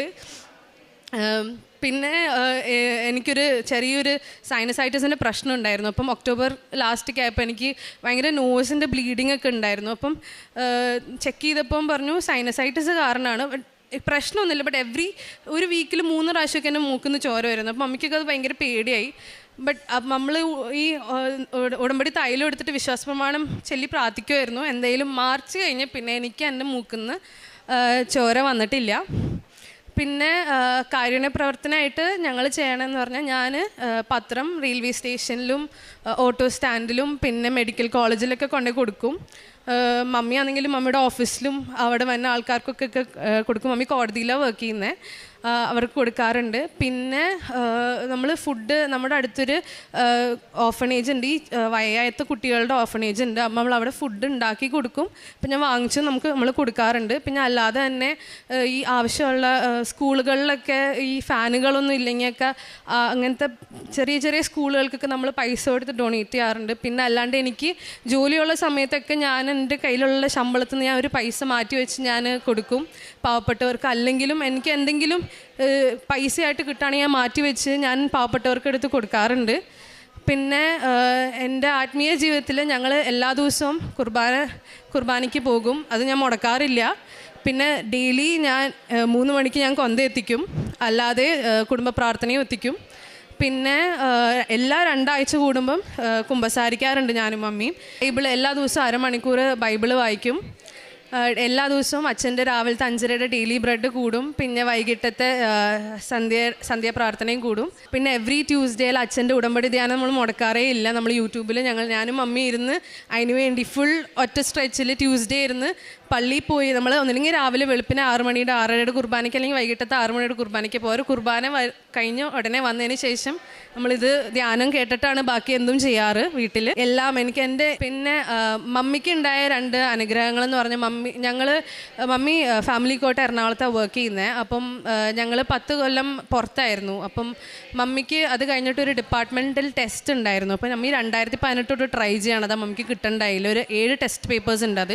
അപ്പം മമ്മി ഓരോ പ്രാവശ്യം എഴുതുന്നുണ്ട്, ചിലതൊന്നും കിട്ടുന്നില്ല. പിന്നെ കുറേ നാളെ പഠിക്കാത്തതിൻ്റെ ടച്ചും എല്ലാം പോയിട്ട് മമ്മിക്ക് ഒന്നും കിട്ടുന്നുണ്ടായില്ല. അങ്ങനെ ഇരിക്കെ മമ്മി 2024 ഓഗസ്റ്റ് 25 മമ്മി ഉടമ്പടി എടുക്കുന്നത്. എന്തായാലും 2025 മാർച്ച് ആയപ്പോൾ മമ്മിയുടെ എല്ലാ 7 പേപ്പർ മമ്മി എഴുതിയെടുത്ത് മമ്മിക്ക് പ്രൊമോഷൻ കിട്ടി.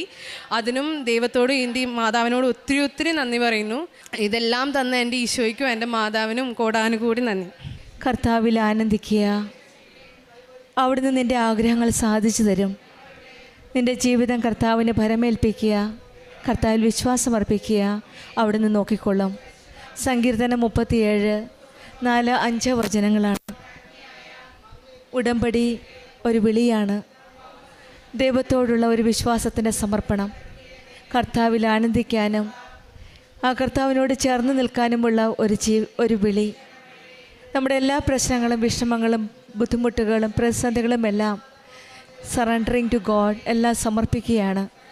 ദൈവത്തിൽ ആനന്ദം കൊള്ളുമ്പോൾ നമ്മുടെ ഹൃദയം ശുദ്ധമാവുകയാണ്. ഉടമ്പടിയിലൂടെ ഒരു വിശുദ്ധിയിലുള്ള ഒരു ജീവിതത്തിലേക്കാണ് നമ്മെ നയിക്കുന്നത്. ദൈവത്തിന് നമ്മുടെ ജീവിതം ഏൽപ്പിക്കുമ്പോൾ കൈവിടാത്ത ആ ദൈവത്തിൻ്റെ സ്നേഹവും കരുണയുമാണ് നാം നമ്മുടെ ജീവിതത്തിൽ അനുഭവിക്കാൻ സാധിക്കുന്നത്. അങ്ങനെയുള്ള ഒരു വലിയ സാക്ഷ്യമാണ്. ദൈവത്തിൽ ആനന്ദിക്കുകയും അവിടുത്തെ അനുഗ്രഹങ്ങൾ സാധിക്കുകയും ചെയ്ത ഒരു ദൈവാനുഭവ സാക്ഷ്യമാണ് ഡോക്ടർ നേഹ നമ്മളോട് സാക്ഷ്യപ്പെടുത്തിയത്. പരിശുദ്ധ അമ്മയുടെ സന്നിധിയിൽ അവിടെ പ്രത്യക്ഷീകരണത്തിൻ്റെ സാക്ഷിയായിട്ട് ഇന്ന് ഡോക്ടർ നേഹ വന്നിരുന്നെങ്കിൽ അത് ഈശോയുടെയും അമ്മയുടെയും ഉള്ള ഈശോയിലും അമ്മയിൽ നിന്ന് ലഭിച്ച അമ്മയുടെ മധ്യസ്ഥയിലൂടെയും ഈശോയുടെ അനുഗ്രഹങ്ങളിലൂടെയും ലഭിച്ച കൃപകൾക്ക് നന്ദി പറയുവാനായിട്ടാണ്. ആദ്യമായിട്ട് കൃപാസനത്തിൽ വരികയും ഉടമ്പടി എടുത്ത് ഏറ്റവും പ്രധാനമായിട്ട് ഒരു കൺഫ്യൂസ്ഡ് സ്റ്റേജിലായിരുന്നു. കാരണം എന്തെടുക്കണം എന്നുള്ളൊരു തീരുമാനമെടുക്കാൻ സാധിക്കാതെ UG കഴിഞ്ഞ് PG എടുക്കണോ അതോ വിദേശത്തേക്ക് പോകണമേ എന്നുള്ള ഒരു കൺഫ്യൂഷൻ സ്റ്റേജിലാണ് പരിശുദ്ധ അമ്മയുടെ സന്നിധിയിൽ വന്ന് പ്രാർത്ഥിച്ചതിൻ്റെ ഫലമായിട്ട് വചനമെടുക്കുകയും വചനത്തിൽ കൂടെ കുറച്ച് ഒരു നല്ലൊരു മുന്നോട്ട് പോകാനുള്ള ഒരു വഴി കാണിക്കുകയുമാണ് ചെയ്തത്. പിന്നീട് ഈ മകൾ ജർമ്മൻ എഴുതാൻ പോവുകയും ആ മൊഡ്യൂൾസ് പരീക്ഷയെല്ലാം പോകുന്ന സമയത്ത് പ്രാർത്ഥിച്ച് വിശ്വാസ പ്രമാണം ചൊല്ലിയാണ് പ്രാർത്ഥിച്ചുകൊണ്ട് പോയത്. പക്ഷേങ്കിൽ ആ സമയത്താണ് വീടിനടുത്ത് തന്നെ ഒരു സെൻറ്റർ തുടങ്ങുകയും അവിടെ തന്നെ പരീക്ഷ എഴുതാൻ സാധിക്കുകയും ചെയ്തത്. അവിടെ ചെന്നപ്പോഴും പരിശുദ്ധ അമ്മയുടെ സാന്നിധ്യം ഉണ്ടായിരുന്നു ഈ മകൾക്ക്.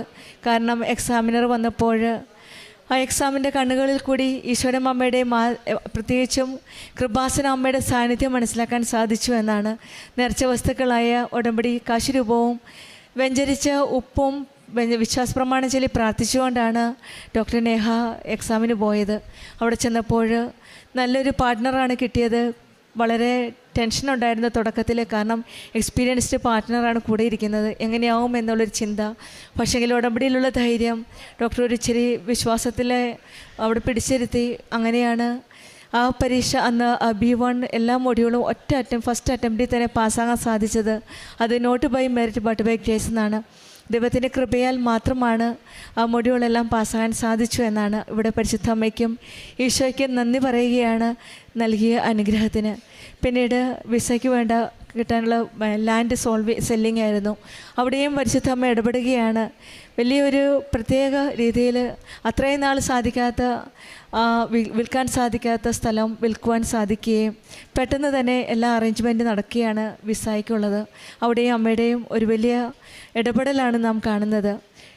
അമ്മയ്ക്കുണ്ടായിരുന്ന സിസ്റ്റ് അത് മൾട്ടിപ്പിൾ ഫൈബ്രോയിഡ് സിസ്റ്റമായിരുന്നു. നേർച്ച വസ്തുക്കളായ ഉടമ്പടി തൈലം തേച്ച് വിശ്വാസ പ്രമാണം ചൊല്ലി പ്രാർത്ഥിച്ചതിൻ്റെ ഫലമായിട്ടാണ് ആ രോഗാവസ്ഥയിൽ നിന്ന് പൂർണ്ണമായിട്ട് സൗഖ്യം, ഓപ്പറേഷൻ ഒന്നും കൂടാതെ പൂർണ്ണ സൗഖ്യം ലഭിച്ച് അമ്മയുടെ സന്നിധിയിൽ അമ്മയുടെ പ്രത്യക്ഷീകരണത്തിൻ്റെ സാക്ഷിയായിട്ടാണ് ഇന്ന് ഡോക്ടർ നേഹയുടെ അമ്മയും വന്നിരിക്കുന്നത്. തന്നെയുമല്ല, കോടതിയിൽ ഒരു പ്രൊമോഷന് വേണ്ടി ശ്രമിച്ചു. കോടതിയിൽ ജോലിയുള്ള ഈ സഹോദരി ഒരു പ്രൊമോഷന് വേണ്ടി വർഷങ്ങളായിട്ട് ശ്രമിക്കുകയാണ്. ഉടമ്പടിയിൽ പ്രാർത്ഥിച്ചതിൻ്റെ ഫലമായിട്ട് 7 പേപ്പർ എഴുതാൻ സാധിക്കുകയും ഒരു പ്രൊമോഷൻ ലഭിച്ച് ഈശോയും അമ്മയും അനുഗ്രഹിച്ചു എന്നാണ് സാക്ഷ്യപ്പെടുത്തുന്നത്. ഇവിടെയെല്ലാം നാം കാണുന്നത് കർത്താവിൽ ആനന്ദിക്കുമ്പോൾ അവിടുത്തെ അനുഗ്രഹങ്ങൾ സാധിച്ചു തരുന്ന ഒരു ദൈവത്തെയാണ് നാം കാണുന്നത്. നിൻ്റെ ജീവിതം കർത്താവിന് ഫലമേൽപ്പിക്കുമ്പോൾ, കർത്താവിൽ വിശ്വാസമർപ്പിക്കുമ്പോൾ എല്ലാം നോക്കിക്കൊള്ളുന്ന ഒരു ദൈവത്തെയാണ് നാം ഉടമ്പടിയിൽ കണ്ടുമുട്ടുന്നത്. അങ്ങനെയുള്ള ആ ദൈവത്തെ കണ്ടുമുട്ടിയതിൻ്റെ ഒരു വലിയ സാക്ഷ്യമാണ് ഡോക്ടർ നേഹ നമ്മളോട് സാക്ഷ്യപ്പെടുത്തിയത്. നമ്മുടെ ജീവിതത്തിലും നമ്മുടെ നമ്മുടെ ഹൃദയത്തിലെ ആഗ്രഹങ്ങൾ അവിടുത്തോട് ചേർക്കാനുള്ള കൃപയ്ക്കായിട്ട് നമുക്കും പ്രാർത്ഥിക്കാം. നമ്മുടെ വഴികളും ഭാവികളുമെല്ലാം കർത്താവിൻ്റെ കരങ്ങളിൽ ഏൽപ്പിച്ചുകൊണ്ട് പരിശുദ്ധ അമ്മ കൃപാസനം അമ്മയുടെ മധ്യസ്ഥതയിൽ ഉടമ്പടി ജീവിതം കർത്താവിൻ്റെ കൃപയാൽ കൂടുതൽ തീഷ്ണതയോടെ കൂടുതൽ സത്യസന്ധതയോടെ മുന്നോട്ട് നയിക്കുവാനുള്ള അനുഗ്രഹത്തിനായി നമുക്ക് പ്രാർത്ഥിക്കാം. ഡോക്ടർ നേഹയ്ക്കും കുടുംബത്തിനും ലഭിച്ച പരിശുദ്ധ അമ്മയുടെ പ്രത്യക്ഷീകരണത്തിൻ്റെ സാക്ഷിയായി ഇന്ന് എനിക്കിവിടെ വന്ന് സാക്ഷ്യം പറയാൻ അവസരം തന്ന പരിശുദ്ധ അമ്മയ്ക്കും തിരുക്കുമാരനും കോടാനുകോടി നന്ദി അർപ്പിക്കുന്നു. എൻ്റെ പേര് രജനി, ഞാൻ ചെങ്ങന്നൂർ എന്നാണ് വരുന്നത്. എൻ്റെ മൂത്ത മോളുടെ കുഞ്ഞാണ്. എൻ്റെ മോളെ കല്യാണം കഴിഞ്ഞിട്ട് 9 വർഷമായിട്ടും കുഞ്ഞുങ്ങളില്ലാതിരിക്കുമായിരുന്നു. അപ്പോൾ എല്ലാവർക്കും വിചാരിക്കും കുഞ്ഞുങ്ങളില്ല. അങ്ങനെയല്ല, എൻ്റെ ജീവിതത്തിൽ കിട്ടിയ ഏറ്റവും വലിയ സൗഭാഗ്യമായിട്ട്, മാതാവ് തന്ന ഏറ്റവും വലിയ സൗഭാഗ്യമായിട്ട് ഞാൻ ഇതിനെ കരുതുന്നു. കാര്യം 9 വർഷമായിട്ട് 1 വർഷം വരെ നോർമലി പോയി, 2ാമത്തെ വർഷം മുതൽ ഒരു കുഞ്ഞില്ല എന്നുള്ള ഒരു ഒരുപാട് ട്രീറ്റ്മെൻറ്റുകളും ഒക്കെ ചെയ്തു. അത് ചെയ്താൽ ഇത് ചെയ്താൽ എല്ലാവരും പറയുന്ന പോലെ പല ഡോക്ടർമാരെയും കണ്ടു. ഒടുവിൽ ഡോക്ടർ പറഞ്ഞു IVF ചെയ്യണമെന്ന്, IVF ട്രീറ്റ്മെൻറ്റ് ചെയ്യണമെന്ന് പറഞ്ഞെങ്കിലും അതിനു മുമ്പ് കുറേ ട്രീറ്റ്മെൻറ്റുകൾ ചെയ്തതാണ്. ഒരുപാട് ട്രീറ്റ്മെൻറ്റുകൾ എല്ലാം ചെയ്തു. 2 പേർക്കും പ്രശ്നമായിരുന്നു.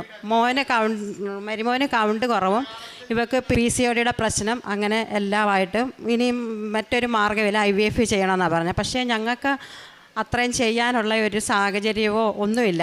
അങ്ങനെ ഇരിക്കുമ്പോഴാണ് മാതാവിൻ്റെ പത്രം, എൻ്റെ ഒരു സുഹൃത്താണ് എനിക്ക് തന്നത്. പത്രം തന്നിട്ട് എന്നോട് പറഞ്ഞു, മാതാവിൻ്റെ അടുക്കൽ ചെന്ന് രജനി കണ്ണുനീരോടെ പറഞ്ഞാൽ 100% മാതാവ് കൈക്കൊള്ളുമെന്ന് പറഞ്ഞു. ഞാനത് വിശ്വാസത്തോടെ അടുത്ത ദിവസം തന്നെ കുഞ്ഞുങ്ങളെ വിളിച്ച് പറഞ്ഞ് ആലപ്പുഴയിൽ നമുക്ക് കൃപാസന മാതാവിനെ കാണാൻ പോകണം. അപ്പോൾ എന്നോട് പറഞ്ഞു, അമ്മേ ഞങ്ങൾ അവിടെ പോയി പ്രാർത്ഥിച്ചു. ഞാൻ പറഞ്ഞു, മോനെ അങ്ങനെയല്ല, ഉടമ്പടി എടുത്ത് ഉടമ്പടിയിൽ നമ്മൾ ജീവിക്കണം, മാതാവ് അനുഗ്രഹിക്കുമെന്ന് പറഞ്ഞു. അടുത്ത ദിവസം തന്നെ ഞങ്ങൾ 3 പേരൂടെ ഈ പുണ്യഭൂമിയിൽ വന്നപ്പോൾ ഇതേപോലെ ഇതിലും എനിക്ക് തിരക്കായിരുന്നു തോന്നുന്നു. കൗണ്ടറിൽ പോയി ടോക്കൺ എടുത്തപ്പോൾ ഞങ്ങൾ ഏകദേശം ഒരു 5-5:30 ആയപ്പോൾ ഇവിടെ വന്നു. എനിക്ക് കിട്ടിയ ടോക്കൺ നമ്പർ എന്ന് പറഞ്ഞാൽ 400-ന് മേളിലാണ്. അപ്പോൾ ഞാൻ വിചാരിച്ചു ഇത്രയും മുമ്പ് ഇവിടെ ആൾക്കാർ വന്നോ. അതിനുശേഷം 7 മണിയുടെ ക്ലാസ്സിന് ഞാൻ മുകളിൽ കയറി. അപ്പോൾ അതിന് 38 നമ്പർ. ഞാൻ ചോദിച്ചു നിങ്ങളെപ്പോൾ വന്നു? അപ്പോൾ എന്നോട് പറഞ്ഞു, ഞങ്ങൾ ഇന്നലെ രാത്രിയിലേ ഇവിടെ വന്നു, ഞങ്ങൾ കട്ടപ്പനയിൽ നിന്നും ഇടുക്കിയിൽ നിന്നൊക്കെ വരുന്നവരാണ്, ഒരു വണ്ടി നിറച്ച് ഞങ്ങൾ ഉടമ്പടി എടുക്കാൻ വന്നിട്ടുള്ളവരാണെന്ന് പറഞ്ഞു. അങ്ങനെ ഞങ്ങൾ അവിടെ ഇരുന്നു. കുറച്ച് കഴിഞ്ഞപ്പോൾ ഏകദേശം 7 മണിയായപ്പോൾ തന്നെ സിസ്റ്റർ വന്നിട്ട് പറഞ്ഞു, ടോക്കൺ കയ്യിലുള്ളവർ മാത്രം ഇരുന്നാൽ മതി, ബാക്കിയുള്ളവർ ഹാളിലേക്ക് പോകാൻ പറഞ്ഞു, അച്ഛൻ്റെ പ്രാർത്ഥന കൂടാൻ പറഞ്ഞു. അപ്പം ഞങ്ങൾ 2 പേരുമുണ്ട്. ഇവള് സൗദി ജോലി നേഴ്സാണ്. അപ്പം ഞാൻ വിചാരിച്ചു ഉടമ്പടി പുതുക്കണമെങ്കിൽ ഞാൻ തന്നെ ഇരിക്കണമല്ലോ എന്ന് വിചാരിച്ച് ഞാൻ തന്നെ ഇരുന്നു. മോള് ഹാളിലോട്ടും വന്നു. ആ അവസരത്തിൽ ക്ലാസ് എല്ലാം കഴിഞ്ഞിട്ട് അടുത്ത ഹാളിലോട്ട് പോയിട്ട് ഫോം തന്നു, ഇത് ഫില്ല് ചെയ്യണം, നിയോഗങ്ങൾ എഴുതാനായിട്ട് ഫോം തന്നു. അപ്പം ഞാൻ ആകെ അമ്പരുന്നു. കാര്യം എനിക്ക് എഴുതണമെങ്കിലും വായിക്കണമെങ്കിലും കണ്ണാടി വേണം. ഞാൻ പോകുന്ന തിരക്ക് കണ്ണാടി എടുത്തില്ല. അപ്പം ഞാൻ വിഷമിച്ചു. അപ്പോൾ അവിടെ സിസ്റ്ററിനോട് ഞാൻ പറഞ്ഞു, സിസ്റ്റർ എനിക്ക് ഇങ്ങനെ ഒരു വിഷയമുണ്ട്, മോള് താഴെയുണ്ട്, മോളെ കൂടെ വിളിക്കട്ടെ ചോദിച്ചു. അപ്പം പറഞ്ഞു വിളിച്ചോളാൻ പറഞ്ഞു. ഇവളെ ഞാൻ ഫോണിൽ വിളിച്ചപ്പം പറഞ്ഞു, അമ്മയെ മേലോട്ട് കയറി വരാൻ പറ്റത്തില്ല, കോവണിയുടെ അവിടെ ലോക്കായേക്കുമെന്ന് പറഞ്ഞു. ഞാൻ പറഞ്ഞു, മാതാവേ എന്നെ പ്രതിസന്ധിയിലാക്കരുത്, ഞാൻ നിന്നെ വിശ്വസിച്ച് ഞാനിവിടെ വന്നതാണ്, നീ തന്നെ എനിക്ക് വഴി തെളിക്കണമെന്ന് പറഞ്ഞു. അങ്ങനെ ഞാൻ ഫോം വാങ്ങിച്ചു. ഒരക്ഷരം പോലും കാണാൻ പറ്റാത്ത അവസ്ഥയിലാണ്. ഞാനൊരു അംഗൻവാടിയിലെ ടീച്ചറാണ്. കണ്ണാടി ഇല്ലാതെ എനിക്കൊന്നും പറ്റത്തില്ല. ആൾക്കാരെ പോലും ഒരു പുക പോലെ കാണത്തുള്ളൂ. അത്ഭുതം, മാതാവ് അപ്പം തന്നെ എൻ്റെ പ്രാർത്ഥന കൈക്കൊണ്ടു. എനിക്ക് ആ ഫോം വായിക്കാനും അത് നിയോഗങ്ങൾ എഴുതാനും എനിക്ക് പറ്റി. അപ്പം തന്നെ ഞാൻ മാതാവിന് 100 കോടി നന്ദി അപ്പം തന്നെ ഞാൻ പറഞ്ഞു. അവിടുന്ന് തിരിച്ച് താഴെ വന്നു. ക്ലാസ് കഴിഞ്ഞ് താഴെ വന്നു. കൗണ്ടറിൽ നിന്ന് നേർച്ച സാധനങ്ങളുമൊക്കെ വാങ്ങിച്ച് വന്നു. അപ്പം ഞങ്ങൾക്ക് ഒരു വിഷമം ഉണ്ടായെന്ന് പറഞ്ഞാൽ ക്ലാസ് കേട്ടപ്പോഴാണ് മനസ്സിലായത്, നേർച്ച സാധനങ്ങൾ ഉടമ്പടി എടുക്കുന്നവർ മാത്രം ഉപയോഗിക്കണം, മറ്റുള്ളവർക്ക് കൊടുക്കാൻ പറ്റത്തില്ല. അപ്പം ഞാൻ വിചാരിച്ച് കുഞ്ഞിനത് കൊടുക്കാൻ പറ്റത്തില്ലല്ലോ. എങ്കിലും ഞാൻ തന്നെ പുസ്തകത്തിൽ നോക്കി എല്ലാ പ്രാർത്ഥനയും പഠിച്ചു. സ്വർഗസ്ഥനായ പിതാവ്, നന്മ നിറഞ്ഞ മറിയവും, പ്രത്യക്ഷീകരണ പ്രാർത്ഥന എല്ലാം ഞാൻ പഠിച്ചു. കാണാതാണ് ഇപ്പം ഞാൻ പ്രാർത്ഥിക്കുന്നത്. അത് ചൊല്ലിയിട്ട് ഞാൻ എൻ്റെ നെറ്റിക്ക് തന്നെ തൈലം കുരിശ് വരച്ച് പ്രാർത്ഥിക്കും. കുഞ്ഞിൻ്റെ വയറയിലും കുരിശ് വരച്ച് പ്രാർത്ഥിക്കും. അങ്ങനെ ഇവൾ തിരിച്ചു പോകുമ്പോൾ എനിക്ക് കൊടുത്തു വിടാൻ പറ്റത്തില്ലല്ലോ. അടുത്ത ദിവസം തന്നെ ഇവിടെ ഹസ്ബൻഡും കൂടെ വന്ന് അവരും ഉടമ്പടി എടുത്തിട്ട് പ്രാർത്ഥന നേർച്ച സാധനങ്ങളുമായിട്ടാണ് തിരിച്ച് സൗദിയിലേക്ക് പോയത്. ജൂലൈ 12 എടുത്തത്. അമ്മ ഓരോ കാര്യം ക്രമീകരിക്കുക എന്ന് പറഞ്ഞാൽ എൻ്റെ മോൾക്ക് ഒരിക്കലും പീരീഡ് കൃത്യസമയത്ത് വന്നിട്ടില്ല. ആ ജൂലൈ 20 വരേണ്ട പീരീഡാണ്. ഞാൻ ഇവിടെ വന്ന് ഉടമ്പടി എടുത്തതിൻ്റെ അടുത്ത ദിവസം 13 അവൾക്ക് മെൻസസ്സായി. അത് തന്നെ ഒരു വലിയ മാറ്റമായിട്ട് ഞാൻ കരുതി. എങ്കിലും അവൾക്ക് 1 തിരിച്ചു പോകണമായിരുന്നു. അവൾ തിരിച്ച് കയറിപ്പോയി. ഓഗസ്റ്റ് 14 രാത്രി 1:30 ആയപ്പം എന്നെ വിളിച്ചു. എൻ്റെ മോൾ നല്ല ഉറക്കത്തിൽ 1:30 ഒരു ഫോൺ കോൾ വരുമ്പോൾ ആകെ നമുക്ക് ടെൻഷനാണ്. ഞാൻ എന്താ മോനെ എന്നും പറഞ്ഞുകൊണ്ടാണ് ഞാൻ ഫോൺ എടുക്കുന്നത്. അപ്പം പറഞ്ഞു, അമ്മേ വിഷമിക്കാനല്ല, സന്തോഷമുള്ള കാര്യം പറയാനാണ്. മാതാവ് നമ്മളെ അനുഗ്രഹിച്ചു അമ്മേ. ഇങ്ങനെ എൻ്റെ മോൻ എന്നോട് പറഞ്ഞത്. എനിക്ക് കരയണമോ എന്തുവാന്ന് എനിക്കറിയത്തില്ല. എൻ്റെ ദേഹത്ത് കുളിര് കയറിയിട്ട് എനിക്ക് വയ്യ. ഞാൻ അപ്പം തന്നെ മാതാവിൻ്റെ പച്ചത്തിരി എടുത്ത് ഞാൻ കത്തിച്ചു. നേരം വെളുക്കോളം ഞാൻ പ്രാർത്ഥിച്ചു, എങ്ങനെയും നേരം വെളുക്കണം, എനിക്കിവിടെ വരണം, ഈ പുണ്യഭൂമി വരണം, വന്ന് എൻ്റെ മാതാവിനെ കാണണം. അങ്ങനെ ഞാൻ ഉറങ്ങാതെ നേരം വെളുപ്പിച്ചു. രാവിലെ 5:30 ഞങ്ങളുടെ അവിടെ നിന്നൊരു വണ്ടിയുണ്ട്, അമൃത, അതിന് കയറി ഞാൻ ഇവിടെ വന്ന് എൻ്റെ കൊതി തീരുവോളം ഞാൻ മാതാവിനെ മുട്ടുകുത്തി പ്രാർത്ഥിച്ചു. അത് കഴിഞ്ഞ് ഞാൻ സിസ്റ്ററിൻ്റെ അടുക്കൽ ചെന്നു. സിസ്റ്ററെ, എനിക്കിങ്ങനെ അനുഗ്രഹം മാതാവ് തന്നു എന്ന് പറഞ്ഞു. അപ്പോൾ എന്നോട് പറഞ്ഞു, കുഞ്ഞുമായിട്ട് ഇവിടെ എനിക്ക് അപ്പം തന്നെ സാക്ഷ്യം പറയണം. അപ്പം പറഞ്ഞു, അങ്ങനല്ല, കുഞ്ഞുമായിട്ട് ഇവിടെ വന്ന് മോളുമായിട്ട് സാക്ഷ്യം പറഞ്ഞാൽ മതിയെന്ന് പറഞ്ഞു. അപ്പം ഞാൻ വിചാരിച്ചു, എൻ്റെ കുഞ്ഞ് അന്യനാട്ടിൽ കിടക്കുന്ന ആരുണ്ട്? ഞാൻ പറഞ്ഞു, മാതാവേ, ഇവിടെ തന്നെ വെച്ച് പറഞ്ഞു, മാതാവേ, എൻ്റെ കുഞ്ഞിനെ ഞാൻ അവിടത്തേക്ക് ഏൽപ്പിച്ചേക്കുന്നു, അവിടെ അമ്മ തന്നെ കാക്കണേ എന്ന് പറഞ്ഞു. അങ്ങനെ ഒരു കുഴപ്പമില്ല. എപ്പോഴും ഞാൻ വിളിക്കുമ്പം പറയാം, അമ്മ കുഴപ്പമില്ല, സുഖമായിട്ടിരിക്കുന്നു, കുഴപ്പമില്ല.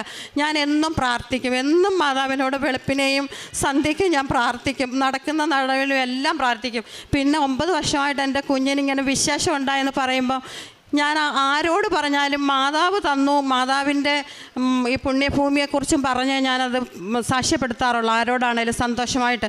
അങ്ങനെ എല്ലാവരോടും ഞാൻ പറഞ്ഞു, എൻ്റെ കൂട്ടുകാരോട് പറഞ്ഞു, എൻ്റെ ഗ്രൂപ്പിൽ ഒക്കെ ഞാൻ മെസ്സേജ് ഇട്ടു. അങ്ങനെ എല്ലാവരെയും എനിക്ക് കിട്ടിയ എൻ്റെ ജീവിതത്തിൻ്റെ പുണ്യം ഞാൻ അറിയിച്ചുകൊണ്ടേയിരുന്നു. അങ്ങനെ മോൾക്ക് 8 മാസമായപ്പം വന്നിട്ട് ഞങ്ങളുടെ അടുത്ത് തന്നെ ഉള്ള ഗവൺമെൻറ് ഹോസ്പിറ്റലിൽ പോയി ചെക്കപ്പ് ചെയ്യുമ്പോഴാണ് ഞാൻ അറിയുന്നത് എൻ്റെ കുഞ്ഞ് പ്ലാസൻ്റ താഴെയാണ്. അപ്പോൾ അവിടുത്തെ ഡോക്ടർ പറഞ്ഞു, പ്ലാസൻ്റ താഴെ ആയതുകൊണ്ട് നോർമൽ ഡെലിവറി നടക്കത്തില്ല, അതുകൊണ്ട് നിങ്ങൾ കോട്ടയം മെഡിക്കൽ കോളേജിൽ പോകണമെന്ന് പറഞ്ഞു. ഏറ്റവും അവശമായ ഒരു കണ്ടീഷനിലാണ് സാധാരണ കോട്ടയത്തേക്ക് റെഫർ ചെയ്യുന്നത്. ഞാൻ അപ്പോഴും വിഷമിച്ചു. മാതാവിനോട് പറഞ്ഞു, മാതാവേ, കുഞ്ഞുങ്ങളെ കൈവിടല്ലേ എന്ന് പ്രാർത്ഥിച്ച് ഞങ്ങൾ അവിടെ ചെന്നു. അപ്പോൾ 8 മാസമായി. ചെന്നപ്പോഴത്തേക്ക് ഡോക്ടറെല്ലാം ചെക്കപ്പ് ചെയ്തിട്ട് പറഞ്ഞ് റിസ്ക്കാണ്, ഏത് സമയവും ബ്ലീഡിങ് ഉണ്ടാകാം, അതുകൊണ്ട് റിസ്ക് ആണെന്ന് പറഞ്ഞു. എങ്കിലും എനിക്ക് വിശ്വാസമുണ്ട്, എൻ്റെ മാതാവ് തന്ന കുഞ്ഞാണിത്, മാതാവ് ഞങ്ങളെ കൈക്കൊള്ളുമെന്ന് എനിക്ക് വിശ്വാസമുണ്ട്. നേർച്ച വസ്തുക്കളും എപ്പോഴും ഞാൻ കുഞ്ഞിന് വേണ്ടി ഇട്ട് പ്രാർത്ഥിച്ച്, തൈലം തോത്ത് കുരിശ് വരച്ച് പ്രാർത്ഥിച്ചു. അപ്പം 3ാമത്തെ ചെക്കപ്പിന് ചെന്നപ്പം പറഞ്ഞു, ഇനിയും വെച്ചുകൊണ്ടിരിക്കാൻ പറ്റത്തില്ല, പൂർത്തിയാകുന്നിടം വരെ പറ്റത്തില്ല, നമുക്ക് 39-40 ആഴ്ചയിലാണ് കുഞ്ഞിന് പൂർണ്ണ വളർച്ച, 37ാമത്തെ ആഴ്ചയെ സിസേറിയൻ ചെയ്യണമെന്ന് പറഞ്ഞു. 3 പേരുടെ ബ്ലഡ് വേണം, കമ്പൽസറി, അത് ഉറപ്പായിട്ടും വേണമെന്ന് പറഞ്ഞു. അപ്പം ഞങ്ങൾ 3 ദിവസത്തിന് മുമ്പേ 3 പേരെ കൊണ്ടുപോയി ബ്ലഡ് ബാങ്കിൽ ബ്ലഡൊക്കെ കൊടുത്തു. 31-ാം തീയതി ഞങ്ങൾ അഡ്മിറ്റായി. അപ്പോൾ ഡോക്ടർ പറഞ്ഞു, 1-ാം തീയതി ചെയ്യാമെന്നൊന്നും പറയാൻ പറ്റത്തില്ല, സാഹചര്യം കിട്ടുവാണെങ്കിൽ ചെയ്യാം എന്നേ പറ്റത്തുള്ളൂ എന്ന് പറഞ്ഞു. അപ്പോഴും ഞാൻ മാതാവിനോട് പ്രാർത്ഥിച്ചു, മാതാവ് കൈക്കൊള്ളണം എന്ന് പറഞ്ഞു. എന്നിട്ട് എന്നോട് ഡോക്ടർ പറഞ്ഞു, വൈകുന്നേരത്ത് 10 മണിക്ക് ശേഷം ഭക്ഷണം കൊടുക്കണ്ടെന്ന് പറഞ്ഞു. കൊടുത്തില്ല. രാവിലെ സിസ്റ്റർ വന്ന് ട്രിപ്പ് ഇട്ട് കുഞ്ഞിനെ അവിടെ കിടത്തി. 12:30 അപ്പം വീട്ടിൽ നിന്നൊന്നും ആരോടും പറഞ്ഞിട്ടില്ല, ഡോക്ടർ പറയുന്നില്ല സിസേറിയൻ ചെയ്യുമെന്ന്, ആരോടും പറഞ്ഞിട്ടില്ല, ഞാനും എൻ്റെ മരുമോനും മാത്രമുണ്ട്. അപ്പോൾ 12:30 സിസ്റ്റർ വന്നേച്ച് പറഞ്ഞു, ആതിരെ ഓപ്പറേഷൻ തിയേറ്ററിലേക്ക് കൊണ്ടുപോവാ, എളുപ്പം റെഡി ആയിക്കോളാൻ പറഞ്ഞു. മാതാവിൻ്റെ ബുക്കും കാശ് രൂപവും മാത്രം എൻ്റെ കയ്യിലുണ്ട്, അതിങ്ങനെ വെച്ച് ഞാൻ പ്രാർത്ഥിച്ച് എൻ്റെ കുഞ്ഞിനെ വയറ്റത്തും പ്രാർത്ഥിച്ചു. അവളും തൈലം തേച്ച് പോയി. 12:30 കയറ്റി 1:10 കുഞ്ഞുമാവെ കൈ കൊണ്ട് തന്നു. അപ്പം ഞാൻ പറഞ്ഞു, മാതാവേ, ബ്ലഡ് ഒന്നും ചോദിച്ചില്ലല്ലോ അവർ. പിന്നെ ഞാൻ സിസ്റ്ററിനോട് ചോദിച്ചപ്പം പറഞ്ഞു, നോർമൽ ഡെലിവറിയെക്കാട്ടി നന്നായിട്ടിരിക്കുന്നു ആതിരയെന്ന് പറഞ്ഞു. സാധാരണ 6 മണിക്കൂറൊക്കെ കഴിഞ്ഞ് ഇറക്കുന്ന കുഞ്ഞിനെ 3 മണിക്കൂറായപ്പോൾ വാർഡി വിട്ടു. ഇതെല്ലാം സിസ്റ്ററും പറയുന്നു, ആദ്യമായിട്ട് ഇങ്ങനൊരു സംഭവം വിട്ടു. 5-ാമത്തെ മണിക്കൂറിൽ അവളെ എഴുന്നേൽപ്പിച്ച് നടത്തി, യൂറിൻ ബാഗൊക്കെ മാറ്റി, എല്ലാം മാറ്റി. എനിക്കും അതിശയം, അവൾ തന്നെ എഴുന്നേറ്റ് നിന്നു. 3-4 ദിവസമായി സിസേറിയൻ ചെയ്ത് കിടക്കുന്നവർക്ക് എഴുന്നേൽക്കാൻ പറ്റുന്നില്ല, കാലിങ്ങനെ അനക്കിക്കൊണ്ട് പോന്നു. ഞാൻ അതൊക്കെ വളരെ അതിശയത്തോടെ മാതാവിനോട് നന്ദി പറഞ്ഞുകൊണ്ടേ ഇരുന്നു. അപ്പോൾ കുഞ്ഞിന് കുഴപ്പമൊന്നുമില്ല, കുഞ്ഞിൻ്റെ ഡോക്ടറെല്ലാം നോക്കി. അപ്പോൾ ഓരോരുത്തരും കുഞ്ഞിന് മഞ്ഞ നിറമുണ്ട്, അങ്ങനെയുണ്ട് ഇങ്ങനെയുണ്ട് എന്ന് പറഞ്ഞ് കുഞ്ഞുങ്ങളുടെ ICU വിട്ടേക്കുന്നു. അപ്പം 3-ാമത്തെ ദിവസം രാവിലെ ഗൈനക്കോളേജിലെ ഡോക്ടർ വന്നിട്ട് പറഞ്ഞു, ആതിരയ്ക്ക് ഞങ്ങൾ ഡിസ്ചാർജ് തരുക, കുഞ്ഞുങ്ങളുടെ ഡോക്ടർ പറയുന്ന പോലെ ചെയ്തോളാൻ പറഞ്ഞു. 12 മണിയായപ്പോൾ കുഞ്ഞുങ്ങളുടെ ഡോക്ടർ വന്നു. ഞാൻ പറഞ്ഞു, ഗൈനക്കിലെ ഡോക്ടർ ഇന്ന പോലെ പറഞ്ഞു ഡോക്ടറെ. നോക്കിയിട്ട് പറഞ്ഞു, കുഴപ്പമില്ല, ഡിസ്ചാർജ് തന്നേക്കാമെന്ന് പറഞ്ഞു. ഡിസ്ചാർജ് എഴുതി തന്നു. അപ്പോൾ സിസ്റ്റർ എന്നോട് പറഞ്ഞു, ആദ്യമായിട്ടാണ് ഒരു സിസേറിയൻ കേസ് 4-ാമത്തെ ദിവസം പോകുന്നത്, ഡിസ്ചാർജായി പോകുന്നത്. കാര്യം അതുപോലെ സ്ഥിതിയിലുള്ള കേസുകളാണ് കോട്ടയം മെഡിക്കൽ കോളേജിൽ എത്തുന്നത്. അങ്ങനെ വന്ന് അന്ന് മുതൽ ഇന്ന് വരെയും 2 പേർക്കും ഒരു കുഴപ്പവും ഇല്ല. അങ്ങനെ എൻ്റെ മാതാവ് കനിഞ്ഞ് അനുഗ്രഹിച്ച് തന്ന കുഞ്ഞാണിത്. ഈശോയും മാതാവും കൂടെ അനുഗ്രഹിച്ച് തന്ന ഞങ്ങളുടെ കുഞ്ഞിനെ മാതാവിനും ഈശോയ്ക്കും തിരുക്കുമാരനും വീണ്ടും വീണ്ടും ഞാൻ നന്ദി പറയുന്നു. അതോടൊപ്പം ഞാൻ ഉടമ്പടി എടുത്തതിന് ശേഷം അച്ഛൻ്റെ ചൊവ്വാഴ്ചത്തെ ധ്യാനം കേൾക്കും. രാവിലെ 5:30 പ്രാർത്ഥനയും വൈകിട്ടും പ്രാർത്ഥിക്കും. പത്രം വാങ്ങിച്ച്, ഞാൻ പറഞ്ഞല്ലോ അംഗൻവാടി ടീച്ചറാണെന്ന്, എൻ്റെ ഏരിയയിലെ എല്ലാ ആൾക്കാരെയും എനിക്കറിയാം. അപ്പം ഈ പത്രം ആർക്കൊക്കെ ആവശ്യമുണ്ട് എന്ന് എനിക്ക് തന്നെ അറിയാം. അപ്പോൾ അങ്ങനെയുള്ളവർക്ക് ഞാൻ കൊടുത്തിട്ട് എൻ്റെ അനുഭവം പറഞ്ഞ് പ്രാർത്ഥിച്ച് വിശ്വാസ പ്രമാണം പ്രാർത്ഥിച്ച് ഞാൻ ആ പത്രം അവർക്ക് കൊടുക്കും. അങ്ങനെ കുറേ പേര് ഇവിടെ വന്ന് ഉടമ്പടി എടുത്ത് അവർക്ക് കുറച്ച് കാര്യങ്ങളുമൊക്കെ മാതാവ് അനുഗ്രഹം കൊടുത്തിട്ടുണ്ട്. പിന്നെ ഞാൻ യൂട്യൂബിൽ അച്ഛൻ്റെ പ്രാർത്ഥന എൻ്റെ സുഹൃത്തുക്കൾക്കും ഗ്രൂപ്പിലും ഒക്കെ കൊടുക്കും പ്രത്യക്ഷീകരണമായിട്ട്. കാരുണ്യ പ്രവർത്തനമായിട്ട് ഞാൻ ഏറ്റവും ആദ്യം ചെയ്യുന്നത് രോഗികളെ ശുശ്രൂഷിക്കുക എന്നുള്ളതാണ്. എൻ്റെ ഏരിയയിൽ തന്നെ എൻ്റെ അടുത്ത വീട്ടിലുമൊക്കെ അവർക്ക് എന്താണ് ആവശ്യം, അവർക്ക് ഭക്ഷണമാണെങ്കിൽ അത് കൊടുക്കും, അവർക്ക് കുളിപ്പിക്കണമെങ്കിൽ അത് ഞാൻ ചെയ്യും, വസ്ത്രം വേണമെങ്കിൽ അത് കൊടുക്കും, മരുന്നാണെങ്കിൽ അത് കൊടുക്കും. വേദനയൊക്കെ ഉണ്ടെന്ന് പറയുമ്പം എൻ്റെ നേർച്ച വസ്തുക്കൾ കൊണ്ട് പുരട്ടി അവർക്ക് ഞാൻ പ്രാർത്ഥിച്ച് സൗഖ്യം കൊടുക്കണമെന്ന് മാതാവിനോട് ഞാൻ പറയാറുണ്ട്, തിരുക്കുമാരനോടും പറയാറുണ്ട്. അതൊക്കെ ചെയ്യും. അനാഥാലയത്തിൽ ഞാൻ പോകും. അവിടെ അവർക്ക് എന്താ ആവശ്യമെന്ന് ഞാൻ ചോദിക്കും. വസ്ത്രമാണെങ്കിൽ വസ്ത്രം, ഭക്ഷണമാണെങ്കിൽ ഭക്ഷണം, അത് ഞാൻ കൊടുക്കും. പിന്നെ പഠിക്കുന്ന കുട്ടികൾക്കൊക്കെ എനിക്ക് ഒരുപാട് സാമ്പത്തികമൊന്നുമില്ല, എങ്കിലും എൻ്റെ സാമ്പത്തികത്തിൽ നിന്ന് ഞാൻ ചെയ്യും. ഒരുപാട് പേര് പറയും ഈ സ്ഥാപനങ്ങളൊക്കെ ഉണ്ട്, കുഞ്ഞുങ്ങളൊക്കെ യൂണിഫോം എടുക്കണം, അപ്പോഴൊക്കെ എനിക്ക് കിട്ടുന്നതിൽ വീതം ഞാൻ കൊടുക്കും. പൊതിച്ചോറ് മെഡിക്കൽ കോളേജിലേക്ക് കൊടുക്കും. വീടുകളിൽ ഭക്ഷണം ഇല്ലെന്നറിഞ്ഞാൽ അവർക്ക് ഞാൻ പൊതി കെട്ടി കൊടുക്കും.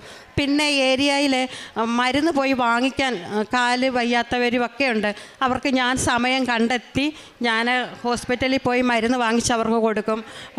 കടയിൽ പോയി സാധനം വാങ്ങിക്കാൻ പറ്റാത്തവരുണ്ട്, അതൊക്കെ ഞാൻ ചെയ്തു കൊടുക്കും. എനിക്ക് ചെയ്യാൻ പറ്റുന്ന പോലെ ഞാൻ എല്ലാവരെയും സാമ്പത്തികമായിട്ടും സഹായിക്കും. എനിക്ക് അതുപോലെ ഞാനൊരു ഹിന്ദു വിശ്വാസിയായിരുന്നു.